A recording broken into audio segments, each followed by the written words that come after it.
Et on retrouve tout de suite Bernard Veil avec ses invités dans son émission Parlons Patrimoine. Bonsoir à tous. Ravi de vous retrouver pour cette nouvelle émission. Un sujet très important aujourd'hui où on va en parler tout au long de l'émission, quelque chose dont on a déjà parlé, dont on reparlera pendant l'année. Ce sont un petit peu les obligations. Pour ce faire, j'ai demandé à Éric Grelier de Sunny Patrimoine, de Sunny Asset Management de nous rejoindre. Il est nouveau chez nous, c'est la première fois qu'on va l'écouter. Il y a aussi une actualité puisqu'il a rejoint la société Sunny depuis très peu, ça a été annoncé il y a peu. Et voilà, donc tout ça, c'est une bonne manière, une bonne entrée en discussion pour vous amener quelque chose de nouveau, peut-être un point de vue nouveau, un point de vue qu'on n'a pas l'habitude là-dedans.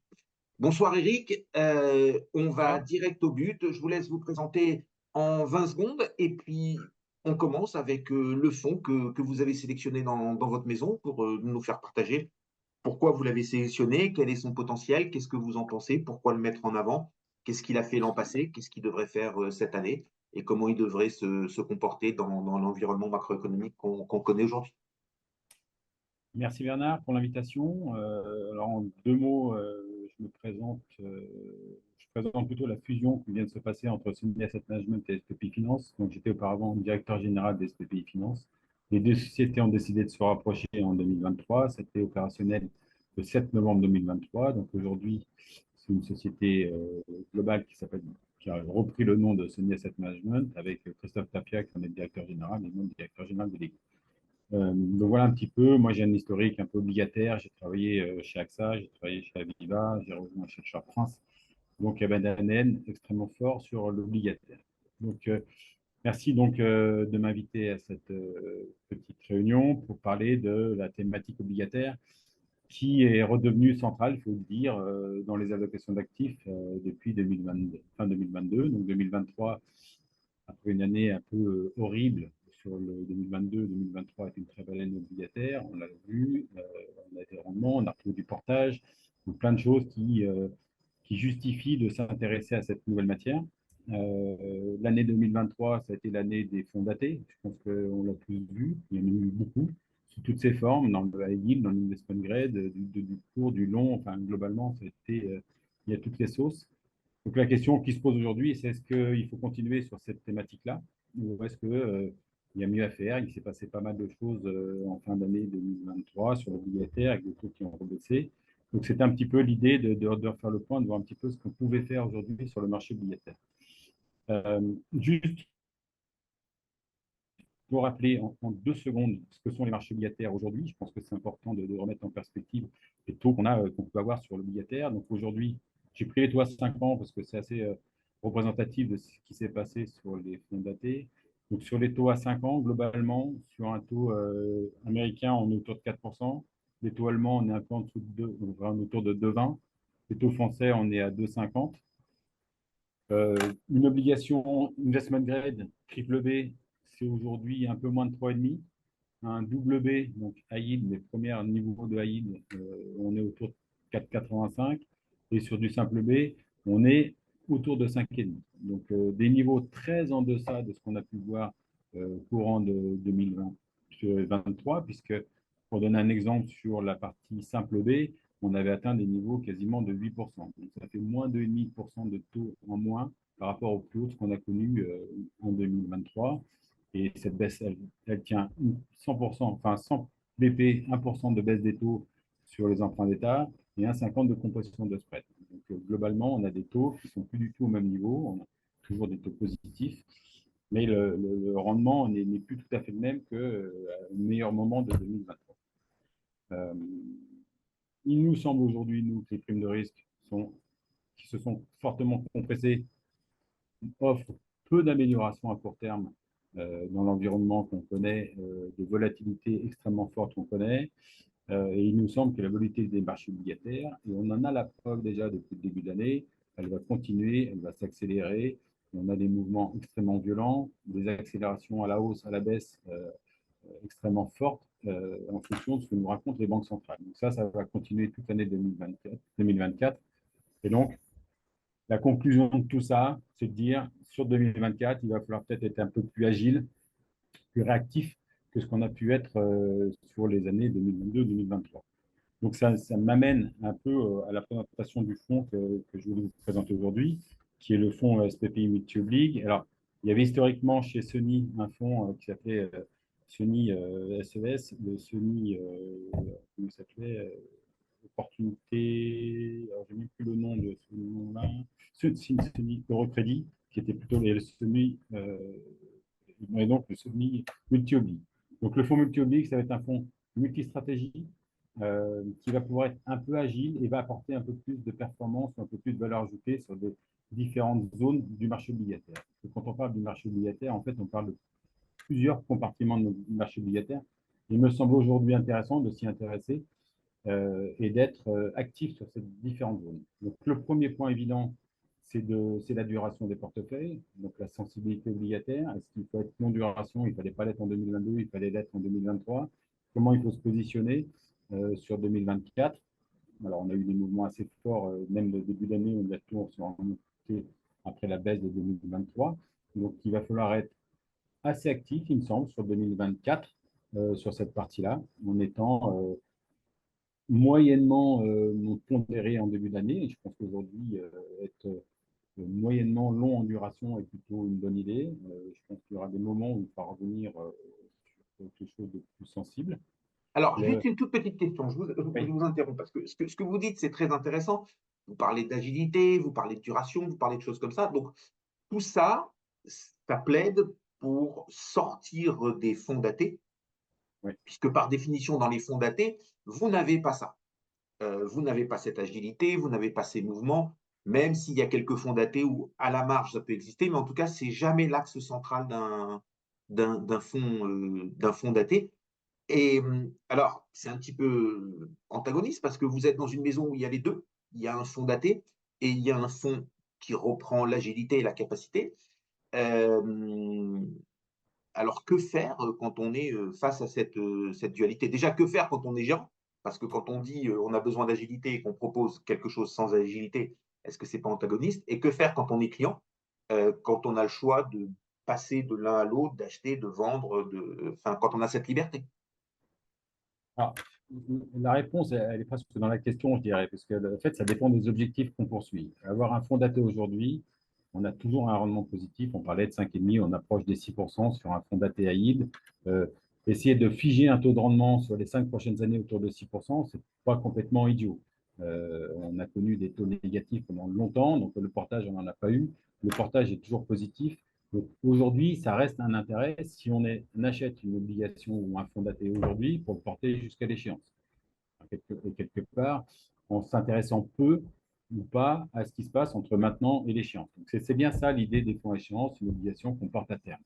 Et aujourd'hui, dans l'environnement d'inflation dans lequel on est, autour de, on va dire, un peu au-dessus de 3, avoir presque 3 de taux réels sur les 5 prochaines années, ça ne me paraît pas être complètement stupide. Deuxième point, en revanche, c'est si on veut être actif, on va avoir des points d'entrée qui seront peut-être meilleurs en 2024, mais on risque d'avoir une valeur liquidative qui baisse. Mais limite, peu importe pour les fonds datés. Ce que je veux dire, c'est que faire un fonds ouvert sur un multistratégie, ça permet à la fois d'avoir ce portage et d'ajouter des sources de valeur ajoutée sur la gestion de la sensibilité, sur la gestion du positionnement de cours, sur la gestion du positionnement sur le crédit, sur les choix de valeur, sur les situations spéciales, sur les indexés. Enfin, il y a une multitude d'opérations possibles sur le marché obligataire qui vont être source de valeur ajoutée. Donc, je dirais, oui, le portage, il existe. Et très honnêtement, on est très contents tous, les gérants obligataires, de retrouver ça, parce qu'on a quand même souffert pendant 5 années successives de taux à zéro, voire négatif. Donc aujourd'hui, le portage, il est positif et il est largement positif, que ce soit sur les fonds short duration ou sur les fonds datés ou sur les fonds obligataires classiques. Mais en plus, ce que je pense vraiment pour 2024, c'est qu'être un peu actif autour de ce portage va permettre, un, d'éviter les mouvements opératifs sur le marché, et deux, d'ajouter de la performance sur l'année 2024. Alors, ce que vous dites, est-ce que ça ne plaide pas pour créer un troisième fonds qui serait un fonds daté un peu agile? Alors, je ne suis pas sûr. Moi, je pense qu'il ne faut pas se tromper, justement. Il faut être clair sur le message et sur l'objectif. Un fonds daté, c'est un fonds daté pour moi. Et il ne faut pas ce sera déceptif si on commence à faire de la gestion active sur un fonds daté. Enfin, c'est un peu ce qu'on pense ici, dans le sens où, quand on achète un fonds daté, c'est qu'on considère que la promesse de rendement à l'échéance est satisfaisante. C'est-à-dire que moi, si j'achète un fonds daté et qu'on me dit vous allez faire 6% par an, avec les hypothèses que ça entraîne de réinvestissement et autres, mais globalement, un 6% par an à échéance de 5 ans, je vais dire, tiens, ça va faire 6, 30 ans, ça veut dire que je vais acheter 100 et je vais avoir 40% à l'échéance. Et le reste, je m'en fiche, ça me va, ça me protège de l'inflation et c'est un rendement qui me convient. Si je commence à faire des gestions actives et que je ne fais pas cette promesse-là, c'est très déceptif en fait pour l'investisseur. Alors que si vous allez sur un fonds, donc c'est le métier de faire de la gestion active, là, il y a une vraie promesse qui est de dire, voilà, on a le portage qui est aujourd'hui sur les fonds, sur notre fonds multi-stratégie, on doit être à 4,40 de portage positif. Mais là-dessus, on va ajouter de l'agilité, des stratégies d'investissement différenciantes et une gestion de la volatilité importante. Donc, on va essayer de réduire la vol tout en proposant des alternatives d'investissement sur le marché obligataire. Très bien. Et Voilà un alors, petit peu. Ouais. après, une autre question. Nous, du côté de la gestion de patrimoine, on sent une énorme attente des clients sur les obligations. On sent une énorme attente. Alors, je ne sais pas si vous, dans votre partie gestion privée ou dans les échanges que vous pouvez avoir des clients, vous sentez la même chose. Est-ce que vous n'avez pas peur que 2024, ce soit l'année de la déception? Alors, peut-être pas au niveau des chiffres et au niveau de la réalité du rendement, mais au niveau de la perception qu'en ont les clients. Et est-ce qu'il n'y aurait pas un petit peu d'éducation à faire en disant, attendez, on est sur un univers obligataire, voilà le maximum qu'on devrait pouvoir faire, voilà, on peut aussi avoir des mauvaises surprises avec du risque crédit, on peut avoir un peu plus de faillites que prévu, ou un peu plus de restructuration que prévu.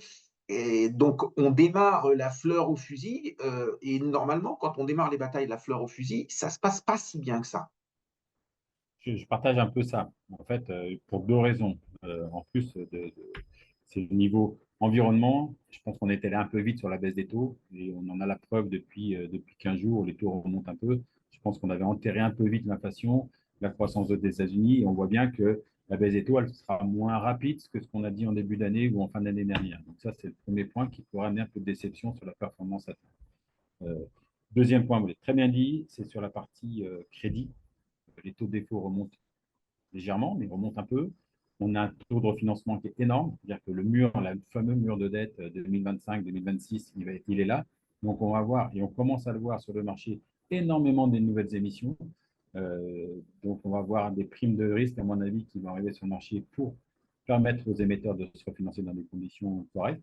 Et donc, effectivement, on n'aura pas ce mouvement de compression des spreads, c'est ce que je disais en préambule, c'est-à-dire que le mouvement de compression des spreads, il est allé trop vite également, et donc on peut avoir un élargissement, nous on compte plutôt avoir un petit élargissement sur les prochains mois.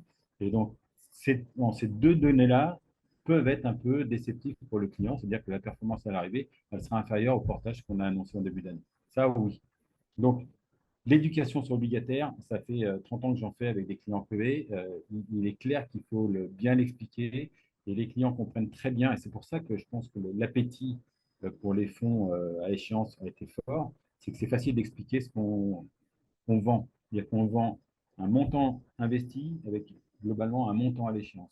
Et après, ce qui se passe entre les deux, il faut bien expliquer ce qui se passe entre les deux, a peu d'importance, puisque c'est des mouvements de marché qui ne concernent pas l'échéance finale. Donc, si on ne se trompe pas sur l'échéance finale, si on a bien construit les portefeuilles, ça peut pas être, il ne peut pas y avoir de déception, sauf défaut, sauf tout ce qu'on peut imaginer de catastrophes sur le portefeuille. Après, quand on fait une partie gestion obligataire, c'est pour ça que la gestion obligataire a du sens aujourd'hui, c'est qu'on démarre l'année avec un vrai portage. Donc, ça permet de mettre des stratégies en place avec un positionnement un peu différenciant, se mettre en opposition par rapport à ce qu'on nous raconte le marché, avec des opportunités d'investissement qui vont être, à mon avis, importantes sur les nouvelles émissions. Donc, on va pouvoir se positionner à partir du moment où on sera agile. C'est là où un fonds multistratégique comme SPPI Multi a tout son sens par rapport aujourd'hui, effectivement, par rapport au fonds data.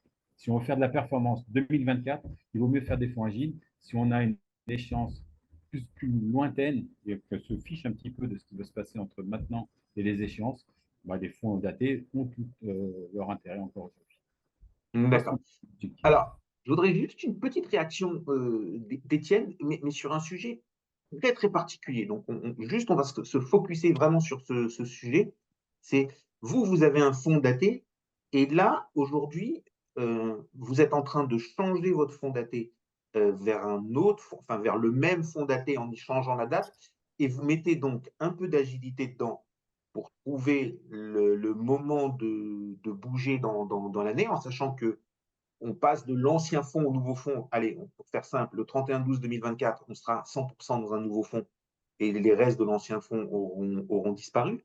Et avant ça, vous avez toujours aussi prétendu mettre un peu d'agilité dans votre fonds daté en continuant à le gérer et donc en pouvant vous séparer de certaines lignes que vous pensez que c'est plus le moment de les avoir ou de renforcer des lignes, enfin, sans avoir une vraie gestion active de le faire. Donc, c'est juste sur ce point de cette troisième voie où Eric nous disait qu'il fallait choisir entre la première et la deuxième. Donc, vu que visiblement, vous avez plutôt choisi il pouvait y avoir une voie du milieu. Donc, juste si vous voulez bien vous exprimer sur cette voie Bien du sûr. milieu. Alors, juste pour être totalement clair, notre fonds Sens Objectif Durable 2024, qui va effectivement devenir 2026 en courant de cette année, c'est pas un fonds flexible. C'est pas du tout un fonds flexible. C'est un fonds sur lequel on s'engage sur un rendement et nous, on est extrêmement fiers chez Senso, où en 2023 à 2022, tous les clients qui sont rentrés à ce moment-là, le rendement affiché sur les reportings correspondait net de frais à la performance du fonds. Donc, on est extrêmement sensible à cela. Cependant, le monde du crédit vit. Et c'est extrêmement, et c'est pas toujours une bonne idée de faire vraiment ce qu'on appelle du buy and hold. La première raison, c'est que c'est pas totalement possible puisque les émetteurs, très souvent dans le marché du haut rendement, rappellent leurs dettes avant l'émission. Donc de toute façon, on est obligé de trouver des meilleures idées parce qu'à un moment, une émission qu'on aimait bien dans le portefeuille va sortir et il va falloir la remplacer par une autre. La deuxième chose, c'est que nous, on suit les résultats de tous les émetteurs de manière trimestrielle. Pour la plupart des émetteurs qu'on a en portefeuille qui donnent leurs résultats sur une base trimestrielle. Et donc, parfois, on va trouver que le couple rendement-risque évolue. Il ne faut pas oublier qu'on est dans une phase de croissance nulle en zone euro et on s'engage sur un rendement. Donc, si on estime que un émetteur a un profil rendement-risque probablement un peu moins solide, c'est dommage enfin, il faut faire évoluer le portefeuille en fonction. Mais pour revenir sur votre question, Bernard, c'est plus à la marge. On n'est vraiment pas dans la gestion flexible. D'accord, mais justement, cette marge, vous arrivez à la quantifier, à la qualifier. Vous arrivez à nous dire que cette marge, elle nous a fait gagner 10 points, 15 points, 20 points, ou c'est plus une philosophie de ne pas vous sentir menotté et de vouloir posséder cette marge?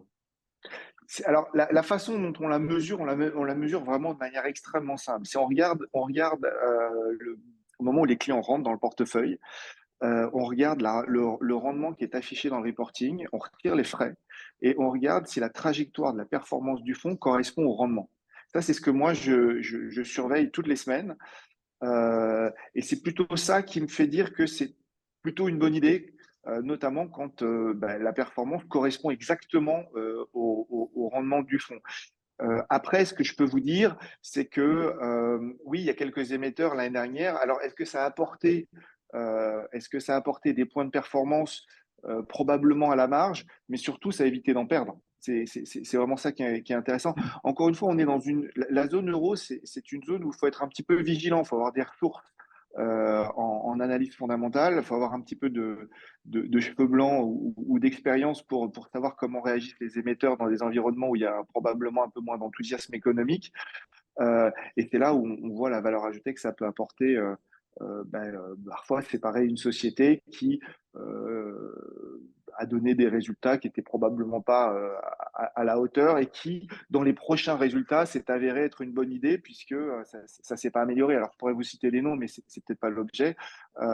Il faut rester vigilant dans ces environnements de croissance très médiocre, en fait. Très bien.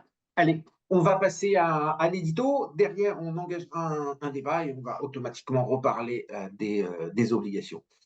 Douce France, pays de mon enfance. C'est fini, on passe à la phase B. Année après année, nous voyons que les Français ont un rejet de plus en plus radical de l'austérité. Cela se passe à tous les niveaux de la société et ceux qui souffrent de l'austérité récupèrent un capital sympathie des autres. Dernier exemple en date, les agriculteurs. Mais avant eux, il y avait les gilets jaunes, les bonnets rouges, que tout le monde a oublié, et même les entrepreneurs qui s'appelaient les pigeons. Tous ont réussi à obtenir des aides et ils continuent. C'est maintenant au tour de la classe moyenne d'appeler au secours, sans doute à juste titre, et comme l'État ne comprend même pas la réalité de leur détresse, il va tout simplement baisser leurs impôts. Ce qui me fait dire qu'il n'y aura pas de revirement et le comportement de l'État pendant le Covid. Au lieu d'assurer un minimum à tous pour passer le cap, l'État a gavé le plus de monde possible, à tel point que 2 ans après, on parle encore de l'épargne accumulée pendant le Covid. Est-ce grave, docteur? Vous me connaissez, je suis un éternel optimiste. Il va falloir augmenter les salaires et baisser les impôts. C'est possible à condition d'avoir de la croissance. Pour obtenir cette croissance, il va falloir ralentir nos importations, donc réindustrialiser et plus produire chez nous. On y est, ça va doucement, on râle pour montrer que l'on est français, mais le chemin est tracé. Je vais être un peu cynique et vous dire que les conflits vont nous aider. Fabriquer des armes, ça coûte et ça rapporte. Si je ne me trompe pas, cela voudrait dire baisse des taux moins fort que prévu, ça reste une bonne nouvelle pour les obligations, du rendement en perspective avec de la croissance, donc un risque crédit amoindri. Bonne forme des actions européennes, c'est toujours une bonne nouvelle quand on a un portefeuille. Sous-performance des actions pays émergents, on se concentrera sur les pays émergés, rien de grave, et c'est une bonne chose pour nous. Une courbe en J pour l'immobilier, après une hausse aussi longue, il fallait bien une pause. De plus, si je ne me trompe pas, on aura une inflation entre 2,5 et 3, ce qui permettra d'accepter les crédits plus élevés que dans les années magiques. Tout ceci est bien dense. J'espère qu'on ne va pas être consensuel. J'allais dire, David, vous ouvrez le bal, mais non, Étienne, c'est vous qui ouvrez le bal. Alors, vous en pensez quoi? C'est dense, il y a beaucoup de choses. Choisissez un seul sujet, donnez-nous un point de vue. Et ensuite, Eric prendra un peu un autre sujet ou un autre prisme pour donner un autre point de vue. Je vais prendre le sujet de l'austérité et puis je vais faire un lien avec les taux. Moi, je pense qu'on est dans des environnements où on finance des grandes transitions. La démographie, c'est une transition de long terme. Et dans des populations qui vieillissent de plus en plus, c'est des coûts en plus pour l'État et pour la collectivité et pour les particuliers. Transition énergétique, climatique, là, et on en voit les limites, notamment avec ce qui se passe au niveau avec les agriculteurs, évidemment. La géopolitique, avec des dépenses d'armement qui vont être revues à la hausse dans un environnement probablement de moins en moins sûr. Donc l'austérité, elle va s'appliquer un jour et le juge de paix, c'est quand les adjudications se passeront de moins en moins bien. Pour l'instant, tout se passe à peu près bien. Simplement, les déficits budgétaires sont assez spectaculaires. Aux États-Unis, on se balade autour de moins 6,5. En Europe, on se balade entre 4,5 et 5,5. Et on est sur des trajectoires, pour paraphraser M. Powell qui en a parlé sur CNBC ce week-end, sur des trajectoires qui ne sont pas soutenables. Il y a un moment ou un autre, le marché obligataire, on appelle ça le vigilant bonds, donc le marché obligataire dira stop.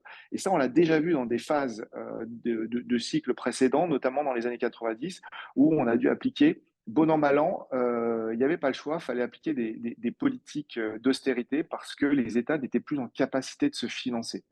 Après, il y a un petit volant que j'aime bien mettre en avant également sur ce que vous venez de dire, c'est effectivement ce mécontentement et qui revient souvent sur la question finalement du pouvoir d'achat. Ce qui est assez intéressant, c'est que je suis tombé sur des sondages qui ont été faits dans les années 50, 60, 70, enfin bref, toutes les décennies. Et en fait, on s'aperçoit que le Français n'est jamais satisfait sur son pouvoir d'achat. Ce qu'on s'aperçoit également, c'est que la réalité, c'est que le pouvoir d'achat des Français a plutôt cru sur les 40, 50 dernières années en proportion de la création de richesse, de la croissance du PIB français.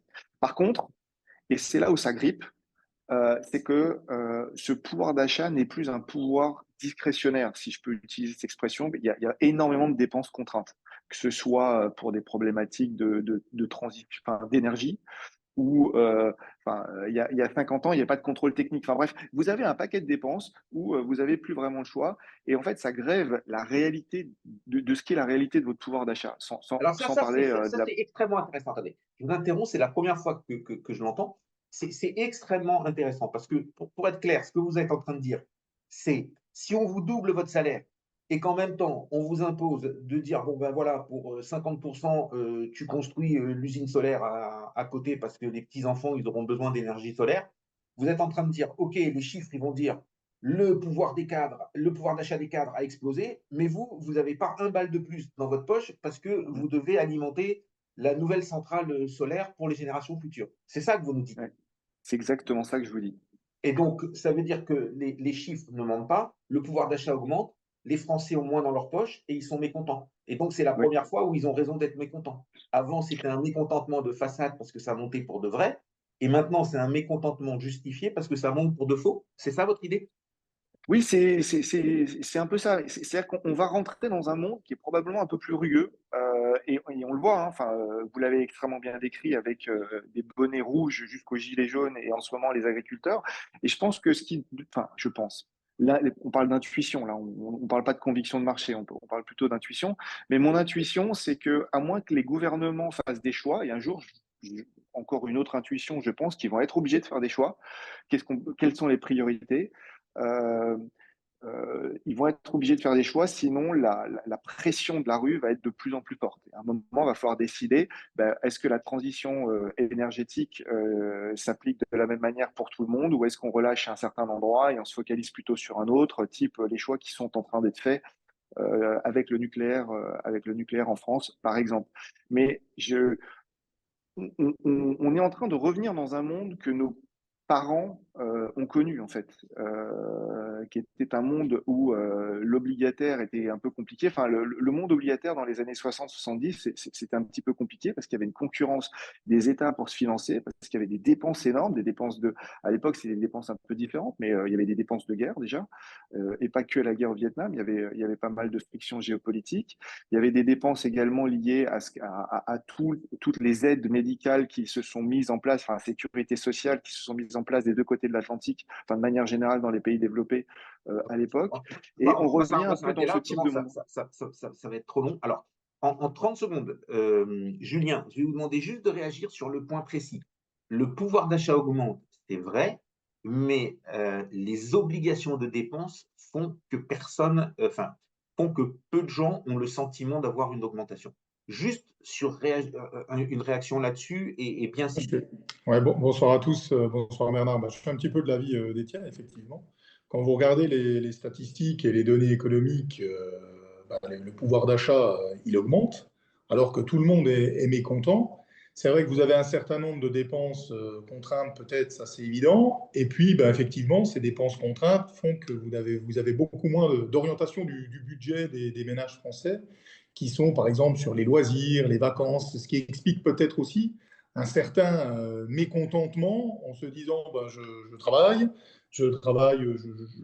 les données statistiques me disent que je vis mieux, ce qui sans doute doit être le cas en termes d'argent, en termes numéraires, mais je fais moins de choses parce que effectivement, il faut rénover écologiquement mon immeuble pour qu'il soit aux nouvelles normes. Mais par contre, ça me coûte un billet, donc je vais être obligé de taper dans mon épargne, voire même de faire un crédit. Et ça, c'est de l'argent que je vais mettre moins sur mes vacances ou sur mes loisirs. Donc c'est vrai que le sujet est très intéressant et épineux parce que vous avez l'impression que vous avez des classes moyennes qui sont de plus en plus, à leur impression, peut-être étranglées, alors qu'elles vivent peut-être en France pas si mal par rapport aussi à ce qu'on peut voir dans d'autres pays de la zone euro ou du bloc occidental. Donc c'est vrai que le sujet est, à mon avis, est un sujet à tant à la fois politique, économique que sociologique. Ouais, mais quand vous allez en vacances ou quand vous vous baladez dans des pays où il y a beaucoup moins de normes et beaucoup moins de contraintes, vous vous rendez compte que les gens, ils gagnent moins, qu'ils ont un pouvoir d'achat plus faible, mais qu'ils font plus de choses. En tout cas, plus de choses de leur propre point de vue. Et si on prend par exemple le restaurant, des pays où il y a beaucoup moins de normes, beaucoup moins de contraintes, les gens vont plus au restaurant que chez nous en Europe, où c'est une des revendications de la classe moyenne, enfin ce qu'on appelle la classe moyenne basse, où beaucoup prétendent ne plus avoir les moyens d'aller au restaurant, alors qu'avant ils allaient une fois par mois. Donc Eric, une toute petite réaction sur ce sujet aussi. Bon, je pense que ça va être assez consensuel. Et ensuite, un autre point que j'ai soulevé dans l'édito sur lequel vous démarrez vous-même la discussion. Bon, c'est très consensuel. Effectivement, la réglementation, et on est bien placé pour recevoir également dans nos métiers. Je pense que partout, la réglementation pèse sur le pouvoir d'achat, sur l'agilité, sur le fait de pouvoir faire des choses, d'avoir envie de faire des choses. C'est-à-dire que la traçabilité, les contraintes réglementaires, mais tout ça, ça vient un peu du dirigisme de l'État. C'est-à-dire qu'en contrepartie d'un déficit public qui augmente, on en parlait tout à l'heure, Étienne en parlait extrêmement bien tout à l'heure, avec la dette qui augmente, l'autre partie, elle met des contraintes, on met des règles qui sont de plus en plus contraignantes. Et c'est pour ça qu'il y a une espèce de malaise global, général, dans tous ces domaines d'activité qui est en train de se mettre en place et ça pèse un peu sur l'activité et sur le pouvoir d'achat, c'est très clair. Allez, on passe à un autre sujet. Donc, Alors, je vous les rappelle. C'est bon, vous aviez noté, vous savez? Allez. Autre sujet, enfin, je ne sais pas, vous pouvez me rappeler un peu, mais le sujet dont On avait donc les conséquences, c'était une baisse des taux moins forte que prévu, oui. Bonne forme des actions européennes, sous-performance des actions pays émergents, courbe en J pour l'immobilier. Alors, la baisse des taux, j'en ai déjà parlé tout à l'heure sur la baisse des taux moins forte que prévu. C'est un peu le scénario qu'on a en place chez nous. C'est clair que on a anticipé de façon extrêmement violente en fin d'année dernière sur le pivotement de la Banque centrale américaine que l'ensemble des taux de la planète allait baisser fortement en 2024 et dès le mois de mars 2024. On s'aperçoit que les choses ne sont pas aussi simples. On s'aperçoit, et pour toutes les raisons qu'on a évoquées sur l'inflation ou sur les transitions énergétiques, avec les impacts sur l'inflation, on a fait le plus facile sur la baisse de l'inflation. On a baissé l'énergie a baissé, le prix de l'énergie a globalement baissé. Maintenant, c'est terminé. Le fait de passer de 6 à 3, ça a été assez, ou à 3,5, c'était très vite. Passer de 3 à 2, ça va être peut-être un peu plus compliqué et beaucoup plus long, il nous semble, que ce qu'on explique aujourd'hui dans les marchés financiers. Donc oui, la baisse des taux sera moins rapide.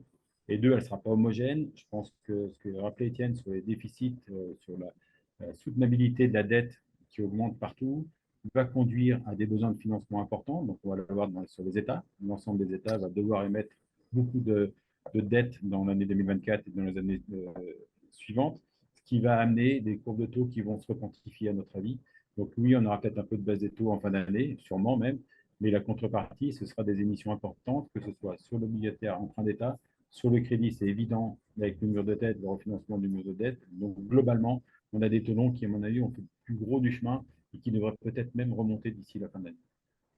Alors, si on a des taux qui remontent d'ici la fin de l'année ou qui ne baissent pas et qui ne bougent pas, et que derrière, on a une économie qui reste dynamique, ça peut tenir. Mais si jamais on a une économie qui faiblit, ça veut dire que c'est là que les banques centrales devront baisser les taux pour redonner un petit peu de peps. Donc, à vous écouter, on rentre dans une période favorable aux obligations pour plusieurs années. C'est presque vrai. Presque vrai.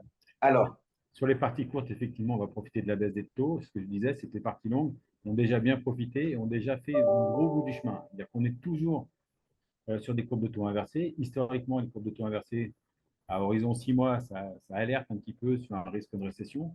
Ce n'est pas du tout le scénario économique dans lequel on fonctionne aujourd'hui. C'est-à-dire qu'on a parlé de hard landing en milieu d'année 2023. Début d'année, c'est le soft landing et maintenant, c'est le no landing. C'est-à-dire que les chiffres de l'économie américaine sont relativement impressionnants. On voit que l'activité continue à être dynamique. Si effectivement l'activité se ralentit fortement pour une raison diverse et variée, ça peut être géopolitique ou autre, et que les banques centrales sont obligées d'intervenir, on va avoir une baisse des taux sur la partie courte des courbes. Ce ne sera pas obligatoirement le cas sur la partie longue. On va retrouver des courbes de rendement positives comme ça doit être dans le normalité. et, bon, tout ça, ce sont des théories, ce sont des hypothèses, ce sont des points de vue.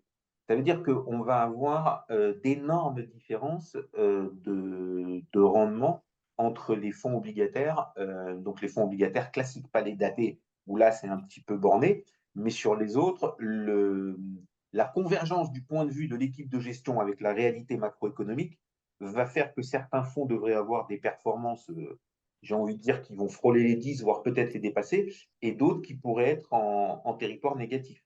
Ce qui a d'ailleurs été le cas en 2023. Et en 2022.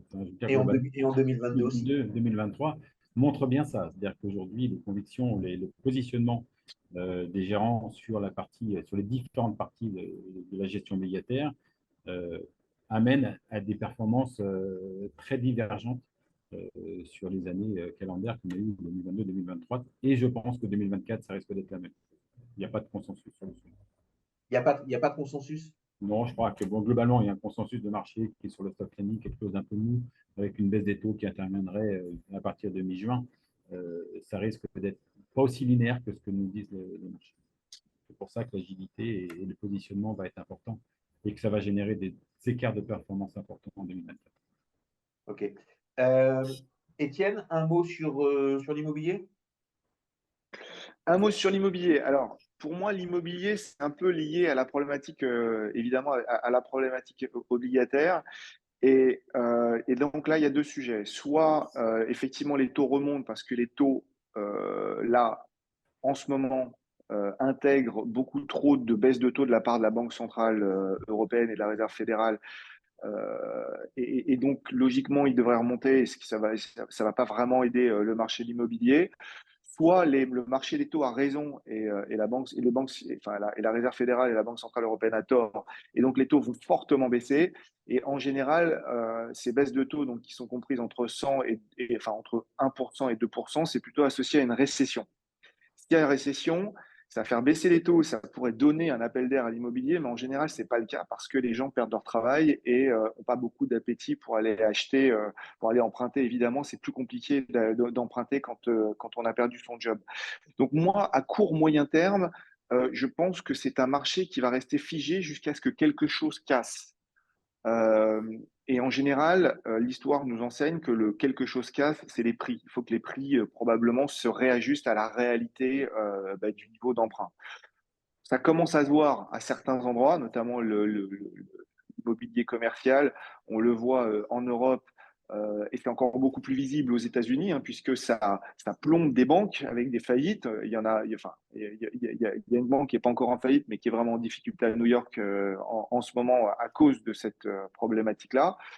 Euh, donc moi, je pense que l'immobilier, j'arrive pas du tout à avoir de bonnes nouvelles tant qu'on n'aura pas subi la purge ou le réajustement des prix en fonction de cette nouvelle réalité de taux. C'est c'est un peu toujours comme ça, l'immobilier, hein. La manière dont cette crise se passe, ça n'a rien d'exceptionnel. C'est-à-dire que Mm, le, c'est vrai. le mastodonte est tellement lourd que la crise cardiaque est impossible. On va vers un cancer et avant que le cancer dégrade trop la situation, on a une intervention de l'État ou des banques ou des deux en même temps. Et il y a une espèce d'opération réalité qui se fait. Tout le monde arrête de mentir et les choses se réajustent et puis après on repart. Mais c'est un petit peu le classicisme de la crise immobilière, quoi. C'est pas comme les Ah, actions où en 3 semaines on perd 28% et puis l'histoire est finie et on repart. alors, c'est vrai que le réajustement a commencé à avoir lieu, mais vraiment plutôt dans la partie immobilier commercial. Mais vous avez eu certains REIT alors, c'était dans la presse, donc on peut les citer, mais il y avait de mémoire, il y avait BNP, il y avait Amundi qui ont réajusté le prix de leur SCPI, un peu encouragé par l'AMF si ma mémoire est bonne. Et donc, on commence à voir ça. Après, ça ne s'est pas encore réellement diffusé du côté de l'immobilier résidentiel, où tant que vous n'avez pas de vendeurs forcés, vous avez des prix qui arrivent à se maintenir. Bah, Et c'est assez dans triste. l'immobilier résidentiel, c'est un petit peu comme dans les voitures. Les gens, ils sont pas contents, mais ils gardent leur vieille voiture. C'est Donc, ça. vous êtes dans un appartement qui vous plaît pas trop, vous n'êtes pas content, mais vous êtes assez intelligent pour savoir que vous avez ni les moyens, ni le choix de partir ailleurs. Donc, bah, vous faites la grimace et vous restez. C'est ça. Dans la promotion immobilière, on l'a déjà vu, c'est simple, ils ont arrêté de construire la moitié. Donc, Hmm. c'est fini. On a un petit peu de problèmes de stock qui vont liquider. Donc, on a une vraie crise du métier, mais Ouais. Ah oui. on n'a pas de stock puisque 50% de réduction. Oui, oui, non, mais après, enfin, pour moi, sur la partie résidentielle, c'est un peu le jeu du chat et de la souris. C'est-à-dire que la vraie question, c'est si vous êtes propriétaire et que vous avez besoin de vendre, est-ce que vous préférez vous entêter à vendre à un prix où vous avez du mal à trouver preneur, et donc en prenant le risque que demain, votre prix soit plus bas, Ou est-ce que vous le vendez maintenant parce que, mais à un prix probablement moins flatteur que ce que vous aviez en tête? Je pense que le dilemme, il est là. Mais ce que vous Et dites, ça ne que fonctionne que s'il y a du volume. Parce qu'aujourd'hui, ce qui se passe, c'est qu'il y a ceux qui n'ont pas le choix et qui doivent vendre, mmh, et ceux aussi qui n'ont pas le choix et qui doivent acheter. C'est-à-dire qu'à mmh, un moment, vous avez deux chambres à coucher et un enfant, donc les parents dans une, un enfant dans l'autre, puis le deuxième enfant arrive, vous avez deux enfants dans la chambre, les parents dans l'une, puis le troisième enfant arrive, ben, il n'y a pas le choix. Et donc, des deux côtés, on a une population qui n'a pas le choix, petite, et c'est cette petite population qui n'a pas le choix qui entretient un effet transactionnel réduit, mais qui entretient quand même un effet transactionnel. Et c'est le jour où justement une de ces deux populations va grossir que l'ajustement des prix se fera. Mais tant que ces mmh. deux populations sont à peu près équivalentes ou s'absorbent, il y a pas vraiment d'ajustement il n'y a pas, enfin, il n'y a pas à craindre un ajustement des prix violemment à la baisse. Non, mais je pense que vous avez raison. C'est souvent des processus assez lents et puis vous faites des marches. Et la question, c'est est-ce qu'on est dans les années 90, dans le milieu des années 90, où ça n'a pas été totalement un super marché enfin, ça n'a pas été du tout un bon marché pour l'immobilier, hein. Je veux dire, entre 94 et 98, 99, c'était vraiment pas terrible du tout avant un fantastique rebond qui a relancé le marché de l'immobilier et principalement avec des baisses de taux un peu séculaires hein, sur les 20 dernières années. Moi, mes anticipations, c'est que les taux, alors les taux, ça fait toujours du yo-yo, mais si je devais avoir une intuition assez forte, je pense que les taux vont rentrer de manière séculaire dans un bear market. Et donc, j'ai beau regarder le sujet dans tous les sens, j'arrive pas à être totalement enthousiaste sur le marché immobilier parce que moi-même, par exemple, en tant qu'investisseur, je préférerais probablement avoir le rendement sans risque d'une obligation d'État ou d'entreprise très bien notée, plutôt que tous les problèmes qui peuvent aller avec l'immobilier, un rendement inférieur dans des marchés qui baissent parce que vous avez toujours un meilleur investissement à faire, ce qui était le cas dans les années 90. Après, voilà, le juge de paix, c'est l'évolution des taux. En ce moment, ils ont plutôt baissé. Est-ce que ça va aider le marché de l'immobilier? Probablement, mais pour moi, c'est tactique. On n'est pas, enfin, j'arrive pas à m'enthousiasmer à horizon 5-10 ans en tout cas. D'accord. Alors, Eric, si vous voulez bien, je vous laisse conclure. Une petite minute de conclusion un petit peu sur tout ce qu'on a dit par rapport à cet édito, surtout peut-être sur l'immobilier où Étienne a bien posé les choses dans le prolongement de ce que j'expliquais. Et après, Étienne, ben, vous enchaînez directement sur le point marché. Alors, bon, on a 2 secondes sur l'immobilier. Moi, je partage parfaitement l'analyse d'Étienne, hein. Les taux d'intérêt vont être le déclencheur ou le juge de paix, je dirais. Et dans ce que je disais tout à l'heure, je n'ai pas une perspective de baisse des taux très vite, très rapide. Donc, je ne suis pas extrêmement. Le marché est figé aujourd'hui. Je pense qu'il va le rester encore un moment avant qu'effectivement il se passe quelque chose. Et ça risque pas d'être plutôt dans le sens de la baisse des prix de l'immobilier. Globalement, sur l'ensemble, mais on pourrait faire, pour conclure, je pourrais élargir cette analyse sur l'ensemble des classes actifs. On n'a pas parlé des marchés actions, mais on peut avoir la même analyse, c'est-à-dire que les marges vont baisser, les prix, les coûts de production vont monter. On a pu transformer l'essai en 2022-2023 avec une capacité de transférer la hausse des prix aux consommateurs. On sent que le consommateur, il est moins là aujourd'hui. Ça va peut-être être un peu plus compliqué.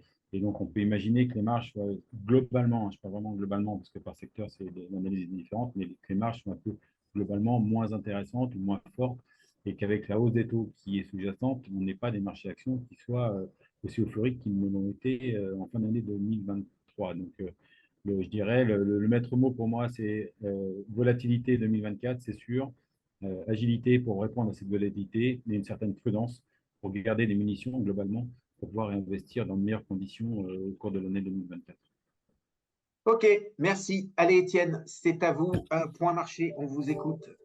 Un point marché. Alors, ce que je trouve assez intéressant en ce moment, c'est qu'il y a probablement, on est dans une configuration macroéconomique où vous avez probablement symétriquement une, une probabilité quasiment équivalente que les marchés progressent très fortement, malgré des niveaux déjà extrêmement chers, ou baisse fortement. C'est un peu comme ça que je vois les choses. Donc une forme de gestion totalement schizophrénique. Alors je vais commencer par le négatif qui, pour moi, le négatif l'emporte. Si ça devait l'emporter, c'est pas tout de suite. Le négatif, c'est pour reprendre ce que disait Eric avec justesse, c'est quand vous avez une courbe inversée, la probabilité d'une récession est plus élevée. Et je vais le renommer différemment. Quand vous êtes président de la Réserve fédérale, pour savoir ce que vous faites, mesurer l'impact de votre politique monétaire, vous avez besoin de savoir quel est le taux qui permet à votre économie de continuer à croître, Vous avez besoin de connaître la prime de risque sur les taux longs et vous avez besoin de connaître le temps, le décalage qu'il y a dans le temps entre le moment où vous augmentez les taux et le moment où vous avez un impact sur l'économie. Et sur ces trois facteurs extrêmement importants, la Réserve fédérale n'a aucune idée du bon niveau. Elle a des estimations, il y a des travaux empiriques et théoriques qui ont été faits, mais pour garder l'image des choses, elle est dans un avion et elle est en train d'opérer un atterrissage. Et en fait, pour savoir à quelle vitesse elle va et à quelle altitude elle doit sortir à la tête du cockpit. Et donc, la probabilité que ça se passe bien est d'ordinaire, à cause de ces trois facteurs-là, extrêmement faible. Et c'est pour ça que sur les 10 cycles précédents où la courbe était inversée, ça s'est fini par une récession. Donc ça, c'est un peu l'environnement dans lequel on est. Le problème, c'est qu'on ne sait jamais quand. Et ça peut très bien prendre énormément de temps avant que les hausses de taux se diffusent vraiment dans l'économie et finissent par un environnement beaucoup moins porteur. En attendant, et c'est là aussi où c'est extrêmement intéressant, en attendant, vous avez eu un quatrième trimestre extrêmement fort aux États-Unis, on était à 3,4, ce qui veut dire qu'on a un acquis de croissance qui est à peu près donné sur le premier trimestre de cette année, qui est à peu près de 1,5. Et si vous regardez la moyenne de l'inflation cœur aux États-Unis sur les 3 et 6 mois, vous l'annualisez, vous êtes exactement sur la cible des deux. Donc vous avez de la croissance, vous avez quasiment plus d'inflation, et vous avez un marché des taux qui a opéré un pivot qui est extrêmement fort. Et donc, de notre point de vue, le risque à très court terme, moyen terme, c'est que les marchés continuent à monter parce que quand vous êtes gérant action, vous n'allez pas regarder la valorisation du marché de type les CAPE de Case-Shiller qui sont à des niveaux extrêmement élevés. Vous n'allez pas regarder non plus la valorisation des spreads de crédit qui sont à des niveaux extrêmement serrés. Vous allez simplement observer que pour l'instant, il y a du momentum de croissance et vous avez un peu moins de pression monétaire, voire même beaucoup moins de pression monétaire. Donc, une gestion totalement schizophrénique. À court, moyen terme, on voit plutôt des choses qui sont plutôt favorables. Alors, en crédit, c'est plutôt du portage, parce que le gain en capital, ça va être extrêmement compliqué de faire la même année que l'année dernière. En favorisant plutôt des points de courbe assez courts, ça ne sert à rien d'aller chercher, de notre point de vue, pardon, je vais mesurer mes propos, mais de notre point de vue, ça ne sert pas grand-chose d'aller chercher du high yield très péchu à 5 ans, alors que sur la partie 12 ans, vous êtes sur la partie courbe où vous avez déjà naturellement plus de rendement, et donc vous offrez des couples rendement-risque qui nous apparaissent toujours attractifs. Donc plutôt du rendement sans duration, c'est-à-dire sans risque, sans des maturités très longues. Ça, c'est ce qu'on aime bien. Sur la partie taux, nous, on est plutôt effectivement défensif également parce que on estime que le marché s'est enthousiasmé sur la baisse des taux et qu'il y a beaucoup plus de baisse de taux pricées dans le marché que ce que les banquiers centraux ont l'intention de faire. Donc, ça devrait y avoir une petite respiration. Donc, rester court également sur la duration de taux. Et, euh, et de manière générale, il faut avoir probablement euh, un horizon d'investissement relativement court. C'est pour ça que nous, on met beaucoup en avant notre fonds daté Sens Objectif Durable 2024 qui va devenir un 2026. Donc, on reste sur ces points de courbe très courts ou faire de la gestion flexible obligataire, c'est-à-dire pour des clients qui nous délèguent l'allocation obligataire dans des environnements qui sont incroyablement changeants. Et ce que vous avez dit tout à l'heure avec Eric, moi, me parle beaucoup. Je pense que c'est vraiment des années où les gérants peuvent se démarquer parce qu'il se passe énormément de choses sur sur un compartiment obligataire qui est tellement large. Vous avez des obligations d'État, du crédit à yield, des subordonnées financières, il y a tellement de choses à faire. Alors, c'est sur un petit peu donc, les actions et plutôt les actions américaines. On entend beaucoup de voix qui reprochent à Jérôme Powell de ne pas baisser les taux, mais moi j'ai plutôt envie de dire il a raison. il a une économie qui fonctionne plutôt bien, il a des résultats d'entreprise qui fonctionnent plutôt bien. Il a quelques gros icebergs devant lui où ça pourrait mal aller, où il pourrait avoir de mauvaises surprises. Il garde des cartouches plutôt lourdes, puisque avec des taux élevés aujourd'hui, il a de la capacité à baisser en rafale, à baisser plusieurs fois, à convaincre les marchés et à leur montrer qu'il est là. Et somme toute, aujourd'hui, à quoi ça servirait de baisser les taux aux États-Unis? Ok, il peut faire Ah, 0,25 pour faire plaisir à tout le monde, mais ça servirait à quoi? Est-ce que ça donnerait vraiment autant de choses que ça? en fait, la contrainte financière est extrêmement forte. Si les banques souffrent énormément aux États-Unis, c'est qu'elles ne peuvent pas gagner d'argent dans des environnements où les courbes sont inversées. L'autre point qui est extrêmement important, Bernard, c'est que quand vous êtes chef d'entreprise et que vous avez des taux réels si fortement positifs, donc des taux qui sont largement au-dessus de l'inflation, alors vous, votre business plan devient quasiment impossible à se réaliser. C'est extrêmement difficile de faire des dépenses d'investissement et de se dire à horizon 3 ans, 5 ans ou plus, je vais réussir à gagner de l'argent quand vous avez besoin, vous avez à battre l'inflation plus votre coût de financement. C'est-à-dire votre retour sur investissement va être un vrai challenge. Et ça, la Réserve fédérale le sait. L'autre point qui est important, c'est qu'il faut regarder un peu l'histoire. Pourquoi est-ce que le marché s'est emballé sur une baisse de taux? Parce qu'historiquement, la Fed pivote. C'est-à-dire que, est-ce que vous savez, petit quiz, est-ce que vous savez combien il y a de mois, enfin de mois qui séparent la dernière hausse de taux de la première baisse de taux historiquement depuis la Seconde Guerre mondiale? 4 mois. La 4 mois. Réserve fédérale, en moyenne, j'insiste, hein, c'est une moyenne, entre sa dernière hausse de taux et sa première baisse, il s'écoule un trimestre, un peu plus d'un trimestre. Là, ça fait 6 mois. Et on continue de voir que même si l'économie reste vibrante, il y a des choses à droite à gauche qui ne sont pas si vibrantes que ça. Même sur le marché de l'emploi, les créations d'emplois étaient très fortes, mais on sait que les enquêtes sont de moins en moins bonnes d'un point de vue qualitatif. Il y a de moins en moins de personnes qui répondent. Et surtout, elles sont très divergentes en fonction de à qui vous posez la question. Si vous posez la question aux ménages américains, ils vont vous dire que des emplois sont détruits. Si vous posez la question aux entreprises américaines, elles vous disent qu'il y a des créations d'emplois. Et surtout, je pense qu'il faut se baser Ah, on vous a perdu. sur ce qu'a dit M. Powell lors de la dernière conférence. Il a dit que lui, ce qui l'inquiétait, c'était la rupture sur le marché de l'emploi. Si vous regardez les dernières récessions, le marché de l'emploi, en fait, il est très fort. Et d'un seul coup, c'est une ligne droite qui monte. Et il n'y a pas de pause. Et donc, c'est la difficulté dans laquelle se retrouve la Réserve fédérale. Moi mon sentiment, c'est qu'elle aurait déjà dû baisser les taux. Mais après, bon, le juge de paix, on saura ça dans quelques trimestres. D'accord. Et si on... En Europe, vous en pensez quoi? C'est-à-dire, vous trouvez aussi que ça tarde trop à baisser les taux? Ou vous dites que c'est plus logique et que c'est normal qu'on ait un petit train de retard? Alors, on l'a perdu. C'est les joies du Zoom. Donc, on va le retrouver dans pas longtemps, Étienne. Eric, vous voulez réagir là-dessus? Je vous ai entendu vraiment bien écouter, des fois acquiescer, des fois pas trop. C'est quoi votre point de vue à vous? Non, je partage un peu le sentiment que bon, la Fed aujourd'hui, elle n'est pas pressée de baisser les taux. Elle a le temps de voir ce qui se passe et de voir si effectivement, si en cas de récession forte, s'il y a effectivement la dégradation qu'évoquait Étienne sur le marché de l'emploi, elle aura le temps de réagir et la réaction peut être violente, rapide, comme on l'a vu à la hausse, où elle était historiquement extrêmement forte et rapide.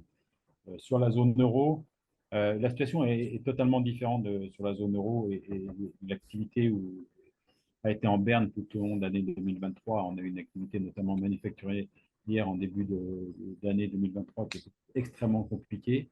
On a le sentiment que ça se stabilise. Il y a la fin du déstockage paraît être là et donc soutenir un petit peu l'activité. Donc la situation est un peu différente. Je pense que Mme Lagarde, ce n'est pas la plus rapide à déclencher. On l'a vu dans la phase de hausse. Je pense qu'elle est arrivée bien en retard par rapport à ce qu'elle aurait dû faire. Je pense qu'on a un peu de temps devant nous et avant le mois de juin, il ne va rien se passer. Elle va s'assurer que l'inflation est vraiment derrière nous, qu'il n'y ait pas une inflation de deuxième tour sur les salaires hauts, qu'il y a quand même beaucoup de revendications, on le voit sur nos routes en ce moment, qui poussent vers la hausse des salaires. Donc, je pense qu'on va faire le point, attendre, et les 2-3 prochains mois, entre 3 et 6 mois, ça va être très attentiste au niveau des banques centrales.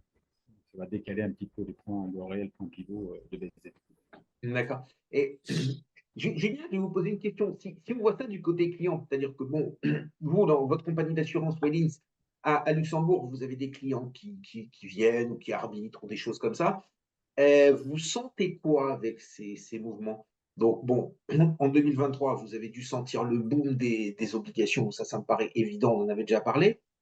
Là, vous sentez une continuité de ce mouvement? Vous sentez un retour-action? Pas de retour-action?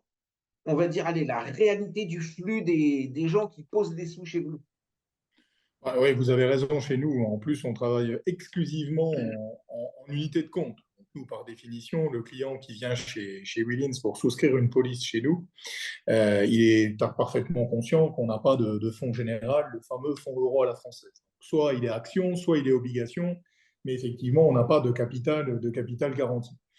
Alors, c'est vrai que nous, on travaille avec 200 gérants d'actifs différents. Donc, vous en doutez que des market reviews, on en reçoit. Moi, ce que je remarque, c'est que chez les gérants, bon, il y aura une baisse des taux, mais moins optimiste peut-être que ce qu'on entendait courant de l'automne ou fin d'année. Donc, la baisse des taux, elle va être là peut-être, mais ce sera peut-être de manière assez marginale et en tout cas de manière beaucoup moins importante de ce qui a été attendu à partir de l'automne. Ça, c'est ce que j'entends chez les gérants qui nous contactent ou avec qui on travaille. Après, côté client, bon, il y avait un retour sur l'obligataire, vous l'avez dit justement, et c'est vrai que c'est une classe d'actifs qui a été vraiment en première ligne chez nous l'année dernière. Sur ce début d'année, c'est un petit peu encore le cas. Voilà, c'est vrai que. Ensuite, il y a toujours sur le client final, et on en a déjà eu l'occasion d'en parler dans les différentes émissions, le marché obligataire, c'est toujours un marché quand même assez technique et qui est moins connu que le marché action. Donc, si vous êtes face à un client assez averti, qui a un gérant qui va l'aiguiller, effectivement, il va se positionner, il va se poser la question d'aller sur le marché obligataire et il va continuer à être très obligataire.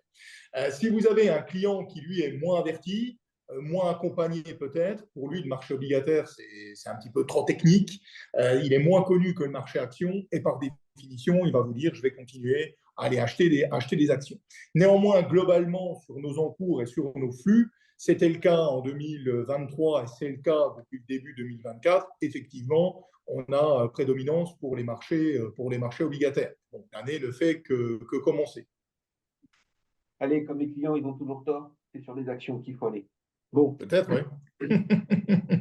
alors, on revient, Étienne. On a eu un petit problème de son là, donc on vous a arrêté. Vous reprenez le fil. Oui, alors, oui, merci, pardon. Du coup, je reprends le fil et le fil, la façon dont je reprends le fil, c'est de dire que sur les marchés, donc plutôt preneurs de risques, comme je le disais, sur le crédit, c'est plutôt du portage, plutôt défensif sur les taux, et surtout, on aime bien regarder les choses de manière assez agile, c'est-à-dire qu'on peut changer d'avis et on est prêt à changer d'avis parce qu'on pense qu'on est dans des environnements où va falloir être relativement agile. C'est-à-dire que typiquement, le marché a opéré, intègre de nombreuses baisses de taux, beaucoup plus élevées que ce que les banques centrales pensent. Bon, ben, ça vaut peut-être le coup d'être un peu défensif, voire short. Donc ça, c'est des choses qu'on peut faire dans certains fonds flexibles. D'une autre manière, probablement que au fur et à mesure où on verra les impacts des différentes politiques monétaires sur l'économie, ça ne sera pas un mauvais moment pour retourner les positions. Enfin, on est dans un environnement où ça peut également apporter de la valeur d'être flexible. Donc ça, c'est la première chose. La seconde chose, c'est que pour les clients qui ont besoin de rendement, il y a toujours des choses intéressantes à faire. Et nous, notre message, c'est qu'il faut, on estime que c'est plus vraiment le moment d'aller sur des maturités longues et sur du haut rendement, comme ça a été le cas l'année dernière. C'était très bien de le faire l'année dernière. Là, on pense qu'il faut plutôt aller sur des émetteurs de type défensif, donc ce qu'on appelle nous les 3BWB, et plutôt sur des maturités courtes, là où vous pouvez obtenir le rendement le plus élevé avec le moins de risque. Donc on joue sur les fonds datés, on joue du rendement avec moins de risques. Et puis, pour nos clients qui nous délèguent l'allocation obligataire, on pense que c'est aussi une bonne idée d'aller capter un petit peu de valeur dans ces marchés où il y a des arbitrages à faire. Alors, là, c'est intéressant parce qu'on a un petit sujet où on n'est pas consensuel. Donc, nous, ce qu'on dit à nos clients, donc, bon, ça fait un moment qu'on leur a dit de sortir du fonds euro parce que les compagnies d'assurance le manipulaient tellement que ça va mal finir. Ça, on en est vraiment persuadé. Alors, bon, comme les compagnies d'assurance, c'est tellement un gros monstre et que l'État les accompagnera et ni ne veut ni ne peut les laisser tomber, ça finira pas aussi mal que ça et pas aussi vite que ça. Mais globalement, à force de manipuler autant, ça devrait mal se passer. Donc, cela, on leur a dit, mettez-vous sur des fonds datés. Là, vous avez une belle fenêtre pour vous positionner, du rendement, de la réalité, peu de faillites en perspective et on est bien. En revanche, là où je suis beaucoup plus d'accord avec Eric, c'est l'année des gérants et donc ceux qui veulent travailler la classe obligataire, il faut sortir du fonds daté. Il faut sortir du fonds daté, aller vers des gérants obligataires, essayer de comprendre son gérant. Et alors là, c'est toute la difficulté où on en met un petit peu chez tout le monde. Et à la fin de l'année, on a la moyenne de la catégorie d'actifs, voilà, où on achète de l'ETF et on dit le gérant, il n'y connaît rien. De toute façon, un coup il se trompe, un coup il a raison, et moi je ne veux pas du loto, et on prend de l'ETF. Ou alors on chine du gérant. Donc ça, c'est le vrai métier. On va chercher du gérant. Pourquoi celui-là va réussir? Des fois, d'ailleurs, c'est celui qui s'est planté l'année d'avant qui fait un comeback. Des fois, celui qui a eu raison 3 fois de suite, eh ben, faut pas le prendre la 4e fois parce qu'on peut pas toujours avoir raison dans la vie. Mais là, on retrouve une vraie classe d'actifs. Il y a du risque. Alors, peut-être pas autant que sur des actions, mais il y a du risque. Et il y a du rendement à la clé. C'est-à-dire qu'il y a un vrai 10% à faire si le gérant trouve le bon chemin. Donc ça, c'est la partie obligataire. Ensuite, sur la partie action, là où je voudrais bien avoir votre sentiment, au début, vous avez dit où on va vers une forte hausse, mais ça peut aussi être une forte baisse. Alors là, si vous vouliez bien nous donner 2-3 points qui sont les signaux à suivre pour y aller, parce que c'est les points qui donneraient raison aux haussiers, et 2-3 points qui seraient les signaux qui voudraient dire attention, c'est plutôt les signaux pour sortir des marchés actions. Et là, on aurait une espèce de belle guidance pour les clients. Et ensuite, Eric, si vous vouliez bien réagir après sur ce point précis de la guidance vers cette hausse ou vers cette baisse. Qui est-ce qui commence, Bernard? C'est Eric ou c'est moi là, pardon? Non, c'est vous. Alors, ok. Alors, pourquoi est-ce que les marchés pourraient continuer à monter, les marchés actions pourraient continuer à monter alors qu'ils sont déjà, en tout cas de notre point de vue, ils sont déjà un peu bien valorisés?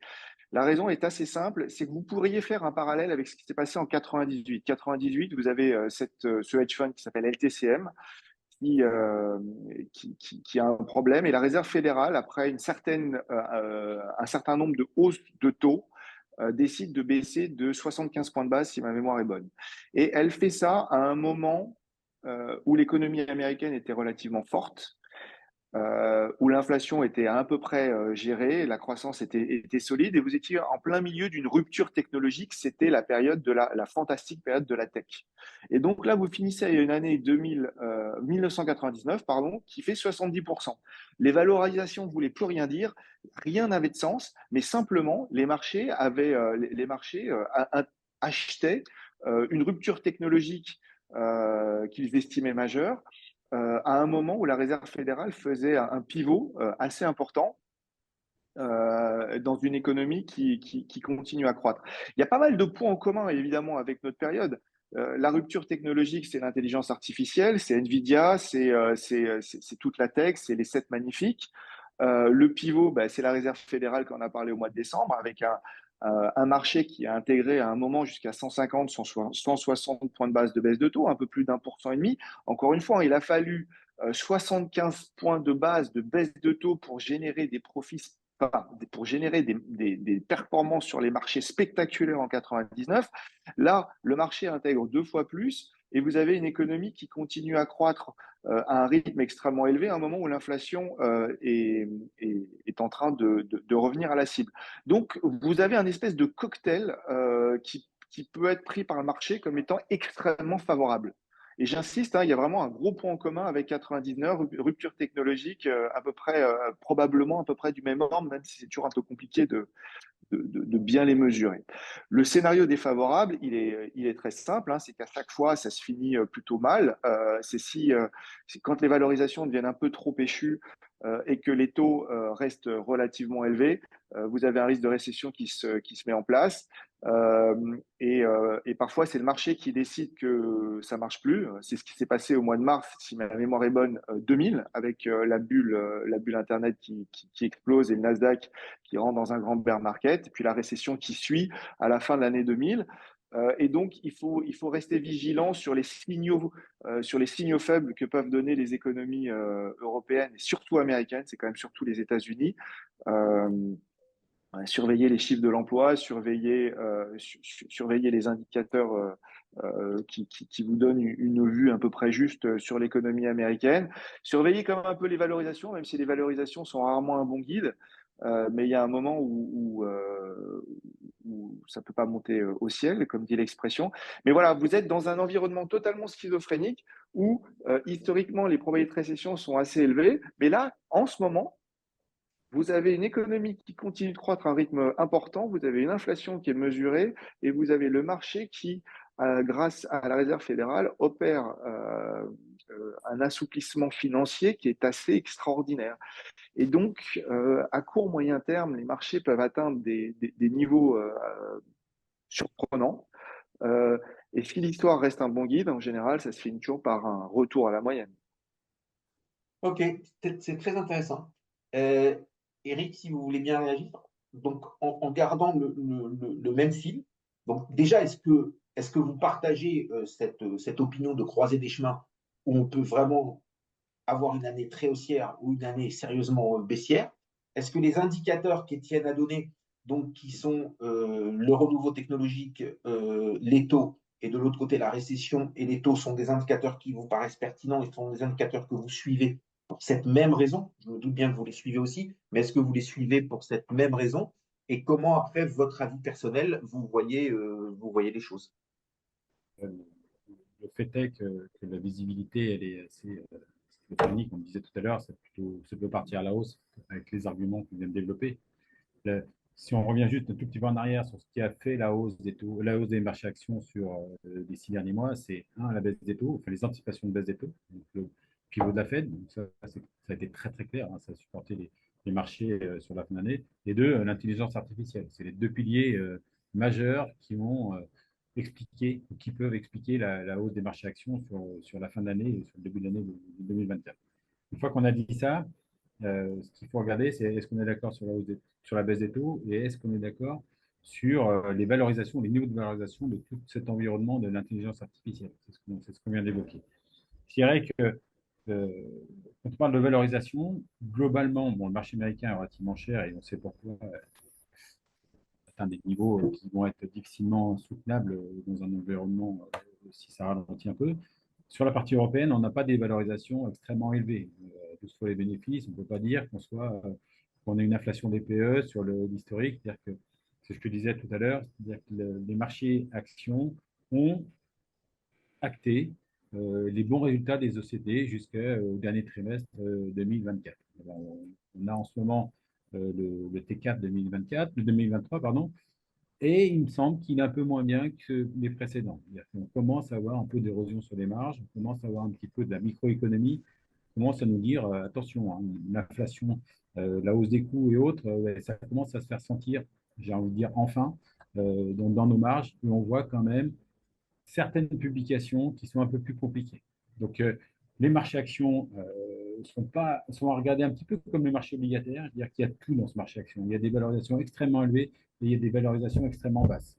Il y a la value, hein, tout ce qui entraîne, tout ce qui a été l'industrie et autres, on ne peut pas dire que ce soit valorisé de façon très très élevée. L'automobile est à la cave.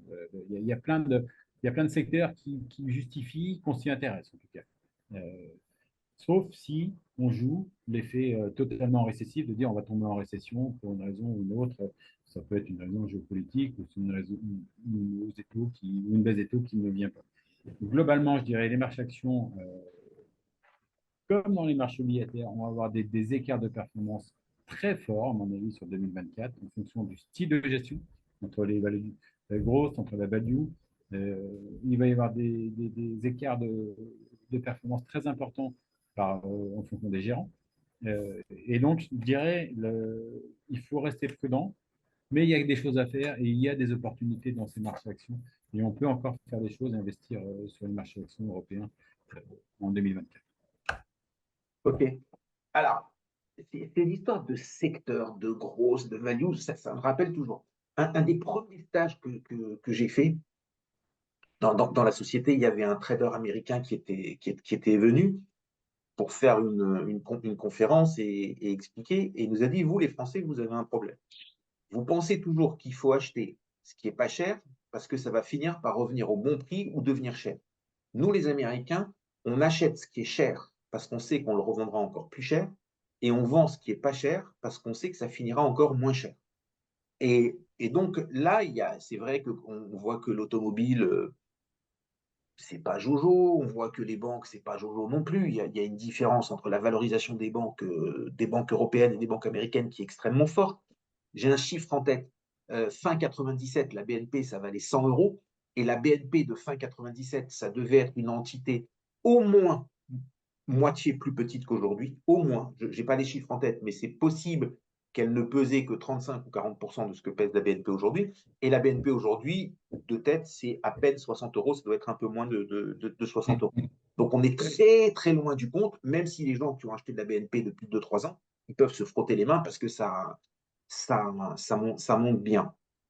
Donc ça, c'est par rapport au secteur. Et moi, la question que je me pose, c'est est-ce que si ça déclenche, donc là, j'ai plutôt envie de rejoindre ce que dit Étienne, si jamais il y a cet allumage des taux qui emballe cette technologie de l'intelligence artificielle, parce que le sous-jacent de la technologie de l'intelligence artificielle, en vérité, c'est comme le sous-jacent de la technologie des années 2000.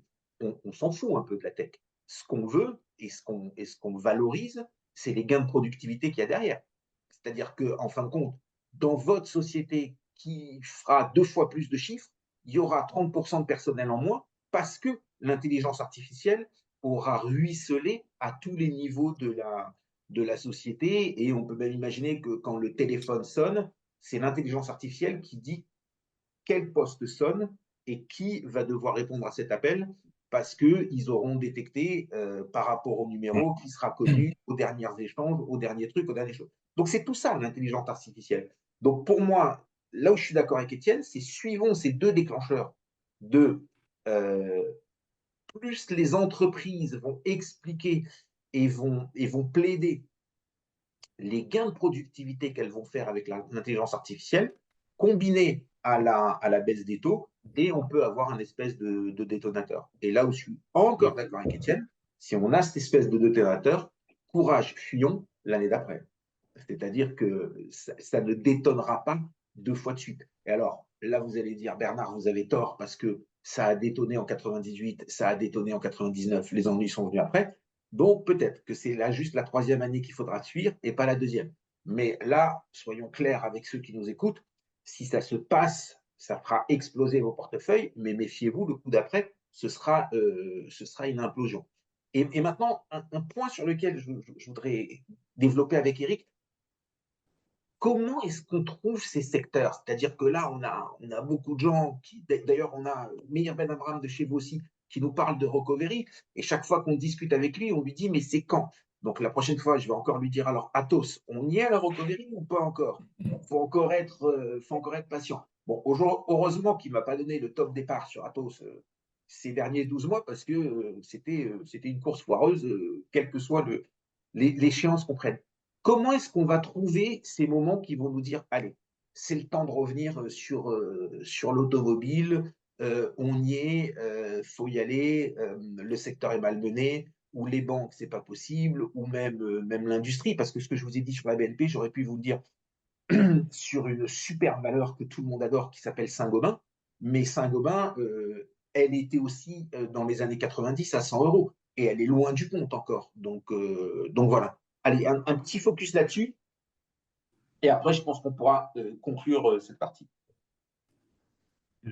sur ce focus, là, c'est le métier du gérant et de l'analyste, d'aller regarder un petit peu, de faire cette analyse. Moi, ce qu'on aime bien ici, c'est de faire rencontrer la macro et la micro. C'est-à-dire que quand on a des perspectives de croissance, on s'est mis d'accord sur des perspectives de croissance et qu'on arrive à matcher ça avec l'analyse micro d'une société et te dire, ben voilà, là, sur ces niveaux-là, ces niveaux de croissance, sur les perspectives d'évolution du chiffre d'affaires et de la marge, on n'a pas le compte. C'est-à-dire qu'on est trop dévalorisé ou on est surcoté.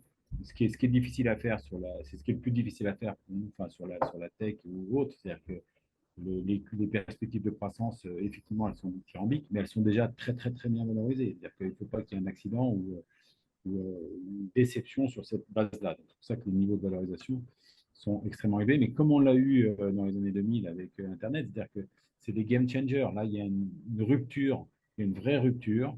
Les spécialistes nous disent sur l'intelligence artificielle, il y a une rupture forte et qui va amener des gains de productivité. Vous l'évoquiez tout à l'heure, c'est évident, mais on va l'avoir partout. C'est-à-dire que maintenant, ce qu'on regarde, nous, c'est dire comment ça va redescendre dans les différentes sociétés, quels vont être les gagnants les grands perdants de ce changement majeur. Donc, à partir de là, on fait une analyse de valo, on fait une DCF, enfin, le marché, le calcul normal d'une valorisation d'une entreprise avec les risques qu'ils peuvent avoir et les perspectives de croissance et de retour sur investissement. C'est uniquement ça. Donc, après, Meir, lui, il travaille plus sur des sociétés qui sont en recouvrement. Donc là, c'est encore une dimension, vous parliez d'Atour, c'est une dimension un peu différente. C'est-à-dire que c'est quelle est la capacité à une société qui a été un peu en difficulté à retrouver une dynamique, à retrouver une restructuration, d'avoir un nouveau message. Et c'est là où on peut gagner effectivement beaucoup d'argent sur les small caps, c'est clair. Donc, globalement, il faut faire son métier d'analyse et le mixer avec un peu d'environnement macro. Beaucoup de gérants value dans les années 2000 se sont fait très, très, très mal avec en ignorant ce qui se passait sur la macro, en disant que c'était pas cher, mais 6 mois après, c'était encore moins cher, 2 ans après, c'était encore moins cher. Donc, il faut éviter ça. Donc, il ne faut pas oublier la macro. Et je pense que c'est important de regarder un peu ce qui se passe autour de nous. Et quand il y a des ruptures d'industrie, des ruptures industrielles, il faut les intégrer dans la gestion du portefeuille. C'est pour ça Ok, qu'on n'a pas une hypothèque merci. grosse ou value, mais globalement, on est plutôt opportuniste. Merci beaucoup. Donc, c'était bien dense, c'était bien dense. Donc, heureusement que l'émission, elle est diffusée et rediffusée. Comme ça permettra d'écouter 2 fois. Parce qu'il y a vraiment des choses où, la géoséditeur, si vous n'avez pas tout compris, ne vous inquiétez pas. Il y a vraiment des choses, c'était d'un niveau très professionnel, d'un niveau élevé, avec des points pas si évidents que ça. Et comme vous l'aurez noté, il y a vraiment des points de rupture possibles. C'est-à-dire que ce qu'on vous dit aujourd'hui, on pourrait vous dire exactement le contraire dans 3 mois s'il y avait une évolution d'éléments macro. Donc, je pense que 2024, ça va vraiment être une année où il ne faut pas s'endormir sur les portefeuilles et donc pas hésiter à voir et revoir. Étienne, je vous demande de conclure en 1 minute et ensuite on démarrera la partie spécifique du triangle d'or de la grande sécurité des contrats luxembourgeois. Allez, Étienne, c'est à vous pour une conclusion. J'ai bien aimé ce que disait Eric, le travail du gérant, c'est important. Et puis, au-dessus de ça, enfin, ou à côté de ça, je pense que c'est bon aussi d'avoir, il y a une question de philosophie d'investissement. Euh, moi, je suis un disciple de la croissance à un prix raisonnable, du fameux GARP. De la même manière, je me focalise un peu plus sur les États-Unis parce que je pense que si les États-Unis rentrent en récession, même si l'Europe est pas chère, l'Europe va être encore bien moins chère parce que le marché il se fait aux États-Unis. De la même manière, c'est plutôt aux États-Unis où on va trouver des belles grandes boîtes où l'allocation du capital est bien plus optimale qu'un certain nombre de boîtes dans le reste du monde et également en Europe. Et donc, pour conclure tout ça, philosophie d'investissement, parce que c'est ça qui va nous aider effectivement à traverser des moments qui vont être assez diverses. Et je pense qu'effectivement, on l'a tous dit, 2024, c'est une année qui va être une année d'opportunité. Pour les gérants qui savent les saisir, ça va être des années très, très riches. Et probablement de démarcation entre les différents gérants. Merci beaucoup, Étienne. Merci beaucoup, Eric. Cette émission était très riche, grâce à vous, très dense, et on a appris beaucoup de choses. C'est maintenant au tour de Julien Medikiewicz, notre ingénieur patrimoine. Allez, Julien, le triangle d'or. C'est quoi ce triangle d'or? C'est le triangle des Ouais, Bermudes à la sauce luxembourgeoise? ouais, c'est rebonjour, rebonsoir Bernard. Ben, effectivement, on le voit quand même depuis, je pense que c'est cette émission qui était de grande qualité, l'a encore démontré, c'est que l'environnement, il est quand même de plus en plus heurté, que ce soit économique et financier. Et ce que vont chercher les clients, les investisseurs, c'est une certaine sécurité. Alors, c'est la sécurité, bien évidemment, dans leurs actifs financiers. Ça, c'est pas le rôle de l'assureur, hein. C'est l'appétence au risque, c'est le rôle du banquier et du gérant de portefeuille. Mais c'est également une sécurité dans leurs investissements, dans leur enveloppe d'investissement. Et c'est vrai que, ben, comme vous l'avez dit, le contrat d'assurance vie à Luxembourg, au-delà de tous les avantages fiscaux du contrat d'assurance vie qu'on connaît tous bientôt par cœur, ben, le Luxembourg, par rapport aux autres pays, dont la France, qui proposent des solutions assurantielles, un des succès et un des attraits du contrat d'assurance vie au Grand-Duché, c'est bien évidemment ce fameux, non pas triangle des Bermudes ou triangle d'or, mais ce triangle de sécurité. Ce triangle de sécurité, il va s'exposer sur différents points. Et c'est vrai aujourd'hui que c'est quelque chose qui est particulièrement, en tout cas, qui est un élément sur lequel le client est particulièrement enthousiaste et attentif, dirons-nous. Alors, on va un petit peu voir comment ça se passe. Donc, on va décortiquer un contrat qui est somme toute assez classique. Donc, j'ai un client, Monsieur Dupont, il ouvre un contrat d'assurance vie avec Willings. Comme c'est un petit peu l'habitude, il va prendre un FAS pour être suivi avec une combinaison entre une société de gestion et son conseiller. Donc, on va dire, nous, on va être les conseillers. Allez, la société de gestion, c'est Senso qui participe avec nous à cette émission. Il choisit une banque dépositaire. Il va prendre une banque dépositaire qu'on prend souvent aussi nous, qui est la banque. Et ben voilà, j'ai le nom sur le bout de la langue et je l'ai oublié, qui est. Allez, on va prendre n'importe quelle banque, la BGL, ou ça n'a pas tellement d'importance. Et ensuite, on va voir, puisqu'on prétend avoir une très forte protection, qu'est-ce qui va se passer? Donc, primo, le client, il a choisi un fonds. Un fonds. Le fonds, allez, n'importe lequel. Un fonds d'une société X. Et le fonds, il fait moins 88%. Là, le triangle, il ne sert à rien. Il y a une protection Là, d'avance. effectivement, oui, vous avez tout à fait raison. Dans l'hypothèse du triangle de sécurité, j'insiste, on n'est pas sur une garantie du capital qui est fourni par l'État luxembourgeois ou par l'assureur.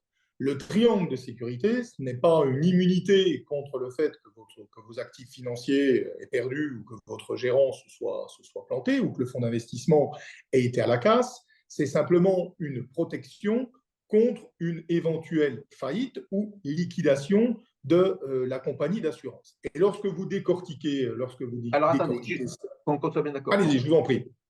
Je reprends ce fonds. Donc ce fonds, il a fait moins 88 parce qu'il a été mal géré. Là, on a bien compris, le triangle de sécurité n'agit pas. Le fonds a fait moins 88 parce qu'il y a eu des fraudes à l'intérieur, des vols, des malversations, tout ce que vous voulez.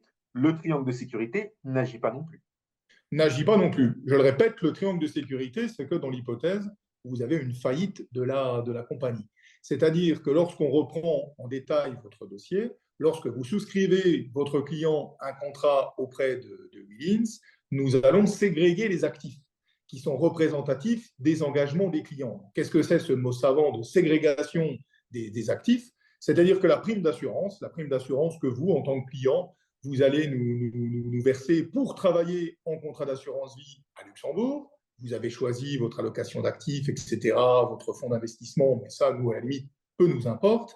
Nous allons déposer ces actifs qui sont représentatifs de votre épargne, qui sont représentatifs des engagements à notre endroit. Nous allons les déposer auprès d'une banque dépositaire qui est complètement indépendante de Willings, qui est en dehors de notre bilan et de nos autres engagements, banque dépositaire avec laquelle on a signé une convention de dépôt. Ce qui fait que dans l'hypothèse où Willings aurait des difficultés qui pourraient conduire à sa déconfiture, vos avoirs ne seront pas bloqués, les avoirs des clients ne seront pas bloqués, c'est-à-dire que nous, par le mécanisme du triangle de sécurité, et ensuite, ce que je compléterai par le mécanisme du super privilège, on sera en mesure de vous rendre votre épargne investie. Mais on sera en mesure de rendre votre épargne investie à la valeur de marché. Donc effectivement, je le redis, ce n'est pas une garantie en capital ou une garantie en cas de perte de vos actifs sous-jacents, des confitures de votre fonds d'investissement. Et puis également, ce n'est pas une garantie en capital, on ne vous garantit pas 100% du montant investi. C'est simplement par rapport à une compagnie française qui, en cas de déconfiture, va vous garantir, en cas de liquidation de la compagnie d'assurance française, va vous garantir vos actifs et votre épargne à hauteur de 70 000 euros, je crois. Nous, en tant que compagnie luxembourgeoise, on va liquider la compagnie parce qu'on est en faillite, parce qu'on cesse d'exister, mais on va vous rendre la valeur liquidative de votre épargne et vous ne serez pas limité à un plafond ou à un bouclier de 70 ou 100 000 euros, comme ça peut être le cas côté français. Donc ça, c'est justement le premier avantage du triangle de sécurité. Quand même reprendre ça. Donc, si la compagnie fait faillite parce que les affaires marchent mal, on va dire, une faillite économique, on va dire, parce que les affaires marchent mal et de mauvais investissements ont été faits ou des investissements insuffisamment judicieux, et que notre client, il avait un petit peu de Saint-Gobain, un petit peu de Copgest, un petit peu de Sanso, un petit peu de Sony. Donc tout ça, c'est bien identifié sur son contrat. On voit 78 parts de 6, 487 parts de 8. Donc ces parts-là, elles sont achetées par la banque dépositaire et donc elles figurent, on avait pris l'exemple de la BGL, donc elles figurent dans les livres de la BGL. Mais comme on est dans l'assurance, elles figurent dans les livres de la BGL au profit de Willys, pas au profit du client. Vous avez tout à fait raison. Un seul compte centralisateur. Donc, la compagnie qui est propriétaire des actifs. Ça, c'est évident. Ça c'est évident. Et donc là, à ce moment-là, personne ne touche à ces actifs autre que le client, où ces actifs sont vendus et la contrepartie de ces actifs est donnée au client. Imaginons, parce que je pense qu'à un moment, si on est dans un cas comme ça, le législateur s'en mêle, on va avoir un blocage de tous les comptes pendant 4, 5, 10, 15, 20 jours, le temps de nettoyer. Mais c'est quoi la promesse? C'est de dire au client, imaginons un contrat, allez, on va prendre un contrat simple. J'ai un contrat, j'ai 1 million d'euros et j'ai que du LVMH dessus. Voilà. Donc j'ai 1000 titres LVMH, point barre. Demain, boum, faillite. Allez, on ne va pas prendre Wellins, on va prendre une autre compagnie. Allez, la Baloise, elle fait faillite. Boum. Ma promesse, c'est quoi? C'est de me rendre 1000 fois la valeur de LVMH le jour où la faillite de la compagnie et où l'État luxembourgeois a bloqué le contrat, ou alors de me rendre 1000 titres LVMH parce que sur mon contrat, il y avait marqué 1000 titres LVMH. Alors, vous avez raison en précision, c'est de dire que lorsqu'on travaille en contrat d'assurance vie, les actifs nous appartiennent, c'est-à-dire que vous, en tant que souscripteur d'un contrat d'assurance vie, vous êtes simplement titulaire d'une créance à notre endroit, une créance à l'endroit de la compagnie, et effectivement, les actifs, vos titres LVMH, sont inscrits auprès d'une banque dépositaire, mais pour le nom et pour le compte de la compagnie. C'est-à-dire que la compagnie a son propre compte bancaire auprès de la BGL, dans votre exemple, pour y inscrire les titres LVMH qui sont représentatifs d'une créance des engagements que vous avez à un autre endroit. Dans l'hypothèse où la compagnie d'assurance, on prend cet exemple, fait faillite, par l'application de ce fameux triangle de sécurité, déjà d'une part, vous en tant que client, vous êtes super privilégié.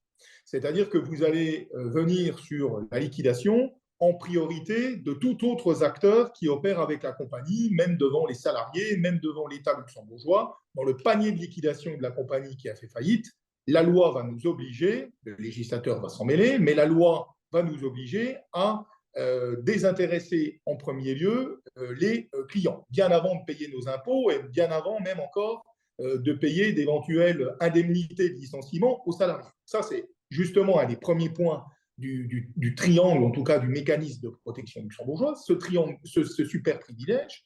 Et puis, dans votre exemple plus précis, sur les fameux titres LVMH, nous, il n'y a pas obligation et on ne va pas liquider les titres LVMH.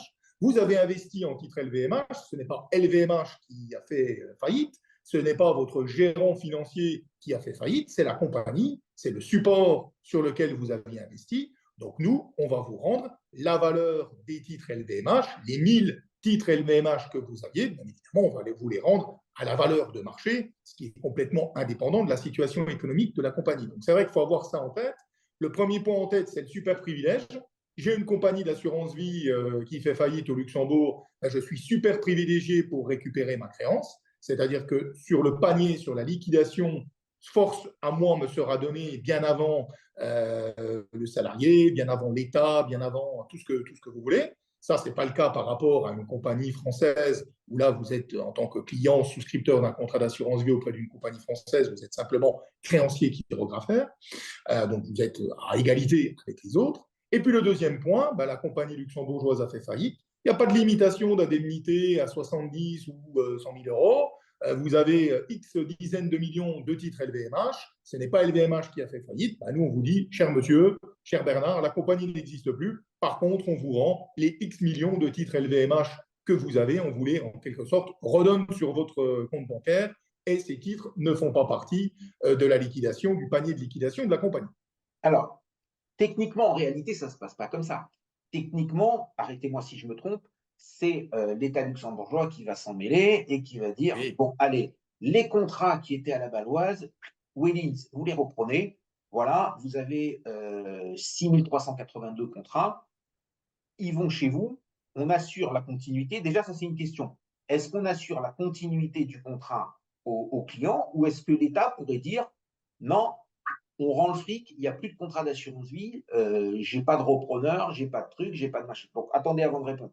Donc, déjà, est-ce qu'il y a une garantie de la continuité du contrat et les choses, ou est-ce que la garantie, c'est les sous et on pourrait arriver, bon, c'est jamais arrivé, mais on pourrait arriver, monsieur, voilà vos sous, au revoir, merci, messieurs, dames, on a tenu notre promesse. Et deuxième des choses, si on a la continuité du contrat et que c'est Willings qui reprend les contrats de la Baloise à notre exemple, automatiquement, là, le client, il retrouve son contrat avec ses 1000 LVMH et il va avoir juste, au lieu qu'il y ait en haut marqué la Baloise, il y aura marqué Willings, 1000 LVMH, merci de votre confiance. Alors, essayez de me détailler les deux choses, dites-moi ce qui est vrai, ce qui est moins vrai et ce qui est plutôt un peu différent. Les deux sont vrais et les deux pourraient être et seraient possibles. Alors effectivement, dans l'hypothèse, compte tenu de l'importance de l'assurance vie sur le secteur économique et financier luxembourgeois, dans l'hypothèse, ça c'est du technique, mais dans l'hypothèse où effectivement demain on aurait une société, une compagnie d'assurance qui est en déconfiture, par définition, il y aurait sans doute une intervention peut-être du législateur pour ouvrir un tour de table avec un éventuel repreneur pour qu'on n'aille pas jusqu'à l'activation du triangle de sécurité. Et donc, vous l'avez dit, dans l'hypothèse où une compagnie de taille moyenne ou de petite taille viendrait à faire faillite, parce qu'elle était fortement exposée à la remontée des taux d'intérêt, etc., etc., là, dans cette hypothèse-là, oui, je pense que le législateur et les autorités luxembourgeoises feront le nécessaire pour qu'il y ait une reprise, et donc une reprise du client et une reprise du contrat. Par contre, dans l'hypothèse où vous n'auriez pas de repreneur et vous auriez véritablement, techniquement et comptablement une faillite, ce qui est déjà arrivé, hein. Attention, on l'a oublié, mais le triangle de sécurité, c'est quelque chose qui a déjà été activé aux alentours des années 2010-2011 dans la faillite d'une petite compagnie d'assurance islandaise qui avait un actionnariat islandais à Luxembourg. Dans cette hypothèse-là, il n'y a pas eu de repreneur. Donc nous, en tout cas nous, l'État, les autorités prudentielles luxembourgeoises ont rendu aux clients la valorisation de ces actifs. C'est-à-dire que les clients n'ont pas perdu d'argent du fait de la faillite de cette compagnie luxembourgeoise. Elle a récupéré le montant du portefeuille. Effectivement, si on était investi sur des actifs qui avaient pris moins 30%, le client prenait ces moins 30% lorsqu'on lui rendait, lorsqu'il lui était rendu les actifs sous-jacents à la police, mais il n'a pas perdu un euro. Il n'a pas perdu un euro. On lui a rendu simplement la valeur de contrepartie de sa police, et effectivement, le contrat était terminé, etc., etc. Donc, si vous voulez, le mécanisme du triangle de sécurité, ce n'est pas simplement du virtuel, c'est quelque chose qui fonctionne déjà et a déjà fonctionné. Donc ensuite, je pense que les deux possibilités sont tout à fait envisageables. Effectivement, une reprise par l'intervention des législateurs, mais s'il n'y a aucun candidat repreneur, par définition, on pourrait décider et les autorités pourraient activer le triangle en disant, voilà, monsieur Bernard, vous êtes créancier super privilégié, vous avez X millions sur votre police d'assurance la compagnie n'existe plus, ben vous reprenez ces X millions, bien évidemment à la valeur de marché, et entre guillemets, si je puis dire, merci et au revoir. Alors, là, on a vu le côté assurance. Maintenant, voyons voir le côté banque, puisque quand j'ai ouvert mon contrat, donc mes 1000 LVM1, il était à la banque BGL. Et là, coup de tonnerre, on apprend petit soir qu'il y a eu de l'escroquerie, de l'arnaque, enfin une histoire abracadabrante comme c'est pas possible, mais qu'en fin de compte, il y a des centaines de millions de la banque BGL qui se sont évaporés et qui sont partis. Alors la banque BGL, c'est une grosse banque, mais avec une petite banque, c'est toujours possible, et qui sont partis vers Hong Kong, vers la Chine, vers Dubaï, vers les Émirats. Enfin, bon, c'est bon, faut pas rêver, on va pas retrouver les sous. Donc, la banque n'ouvre pas le lundi.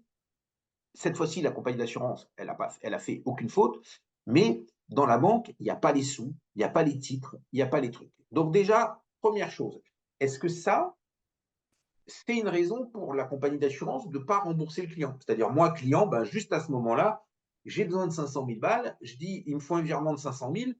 Vous, compagnie d'assurance, est-ce que vous avez le droit de me dire, hé, Coco, les titres, ils étaient dans cette banque, elle a fermé, là, je ne les rends pas aujourd'hui, t'inquiète pas, il y a le triangle de sécurité, on va voir comment ça marche, mais aujourd'hui, tu n'as pas de... Alors, comment ça se passe pour le client dans ce cas de figure au début, et comment ça se passe pour le client dans ce cas de figure après l'intervention des autorités luxembourgeoises dans la continuité du triangle d'or?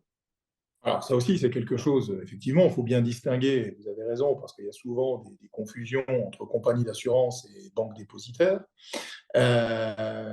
tout en sachant que ce n'est pas un cas d'école, c'est-à-dire que, par exemple, courant du printemps dernier, quand on a eu les craintes sur le Crédit Suisse, qui a conduit au rachat par UBS, c'est des questions qui nous sont revenues.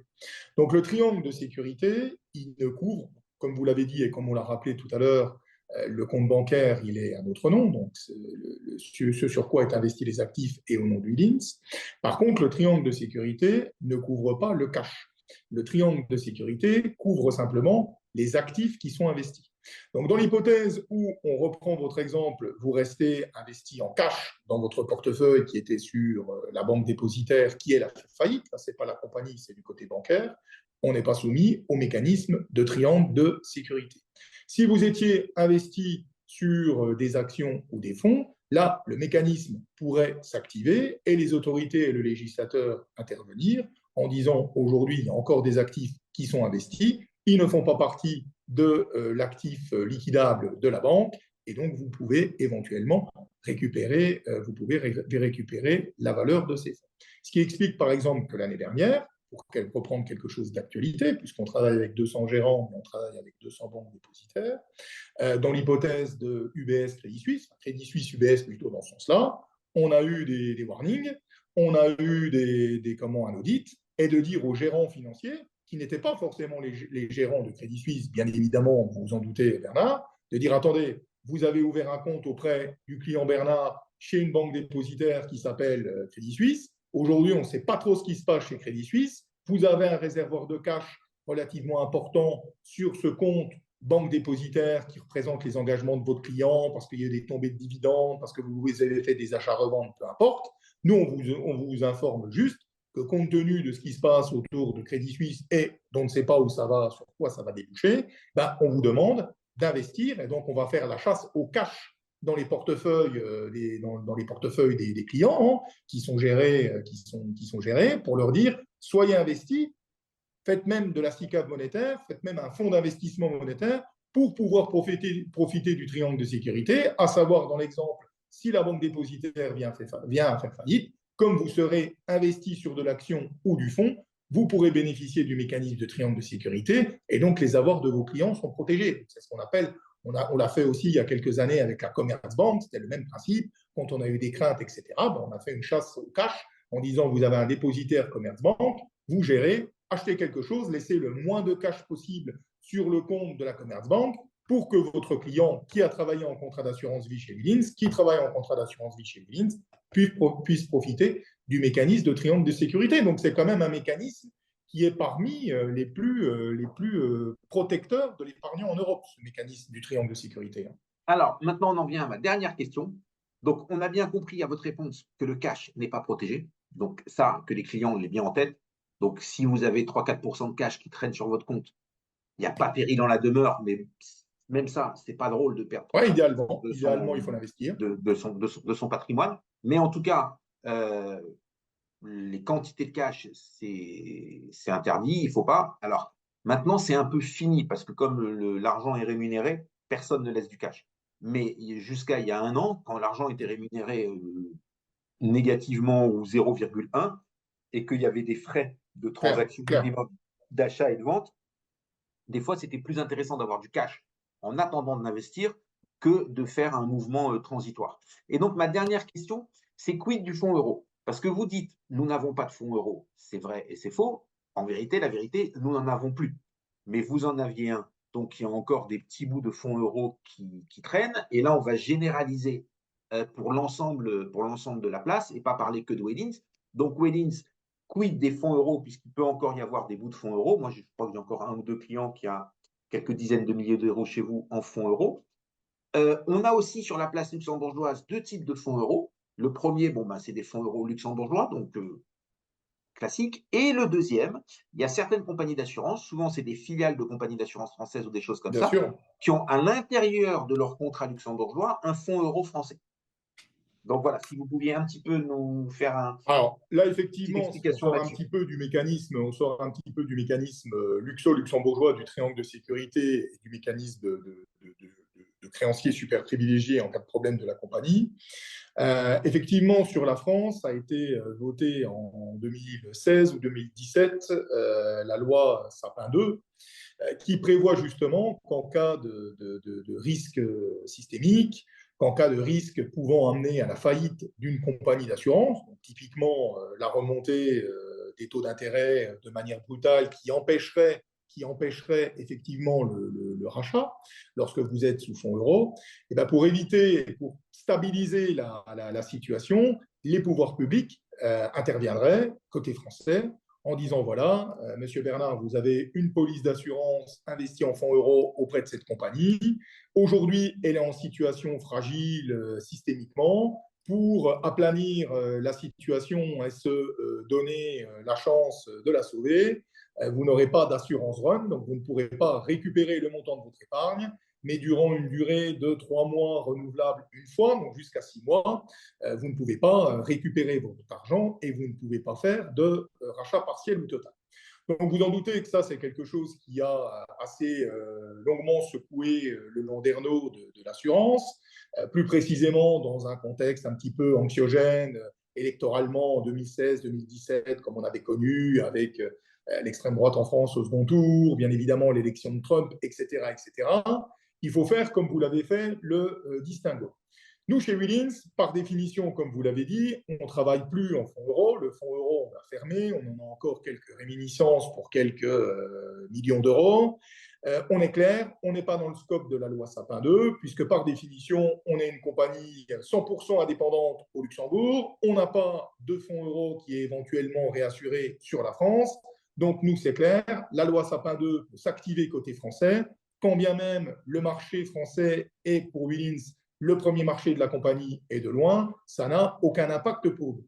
Par contre, et là vous avez raison, si vous allez chez un camarade, un confrère d'une compagnie d'assurance vie luxembourgeoise, certes, mais qui a un fonds euro réassuré auprès de sa maison mère en France, en réalité, il y a une vraie possibilité et un vrai risque que dans l'hypothèse où on active la loi Sapin 2, quand bien même vous avez signé votre contrat d'assurance vie en plein centre de Luxembourg avec des interlocuteurs et une filiale luxembourgeoise, et que ce contrat est un contrat luxembourgeois au titre du triangle de sécurité, de la flexibilité des actifs, pas de sujet sur ce point, mais dans l'hypothèse où vous avez du fonds euro, ou dans l'hypothèse où vous avez signé auprès d'une filiale d'une maison mère française, dans ce cadre-là, en cas d'activation de la loi Sapin 2, par définition, vous pourriez être effectivement dans l'impossibilité de racheter votre contrat.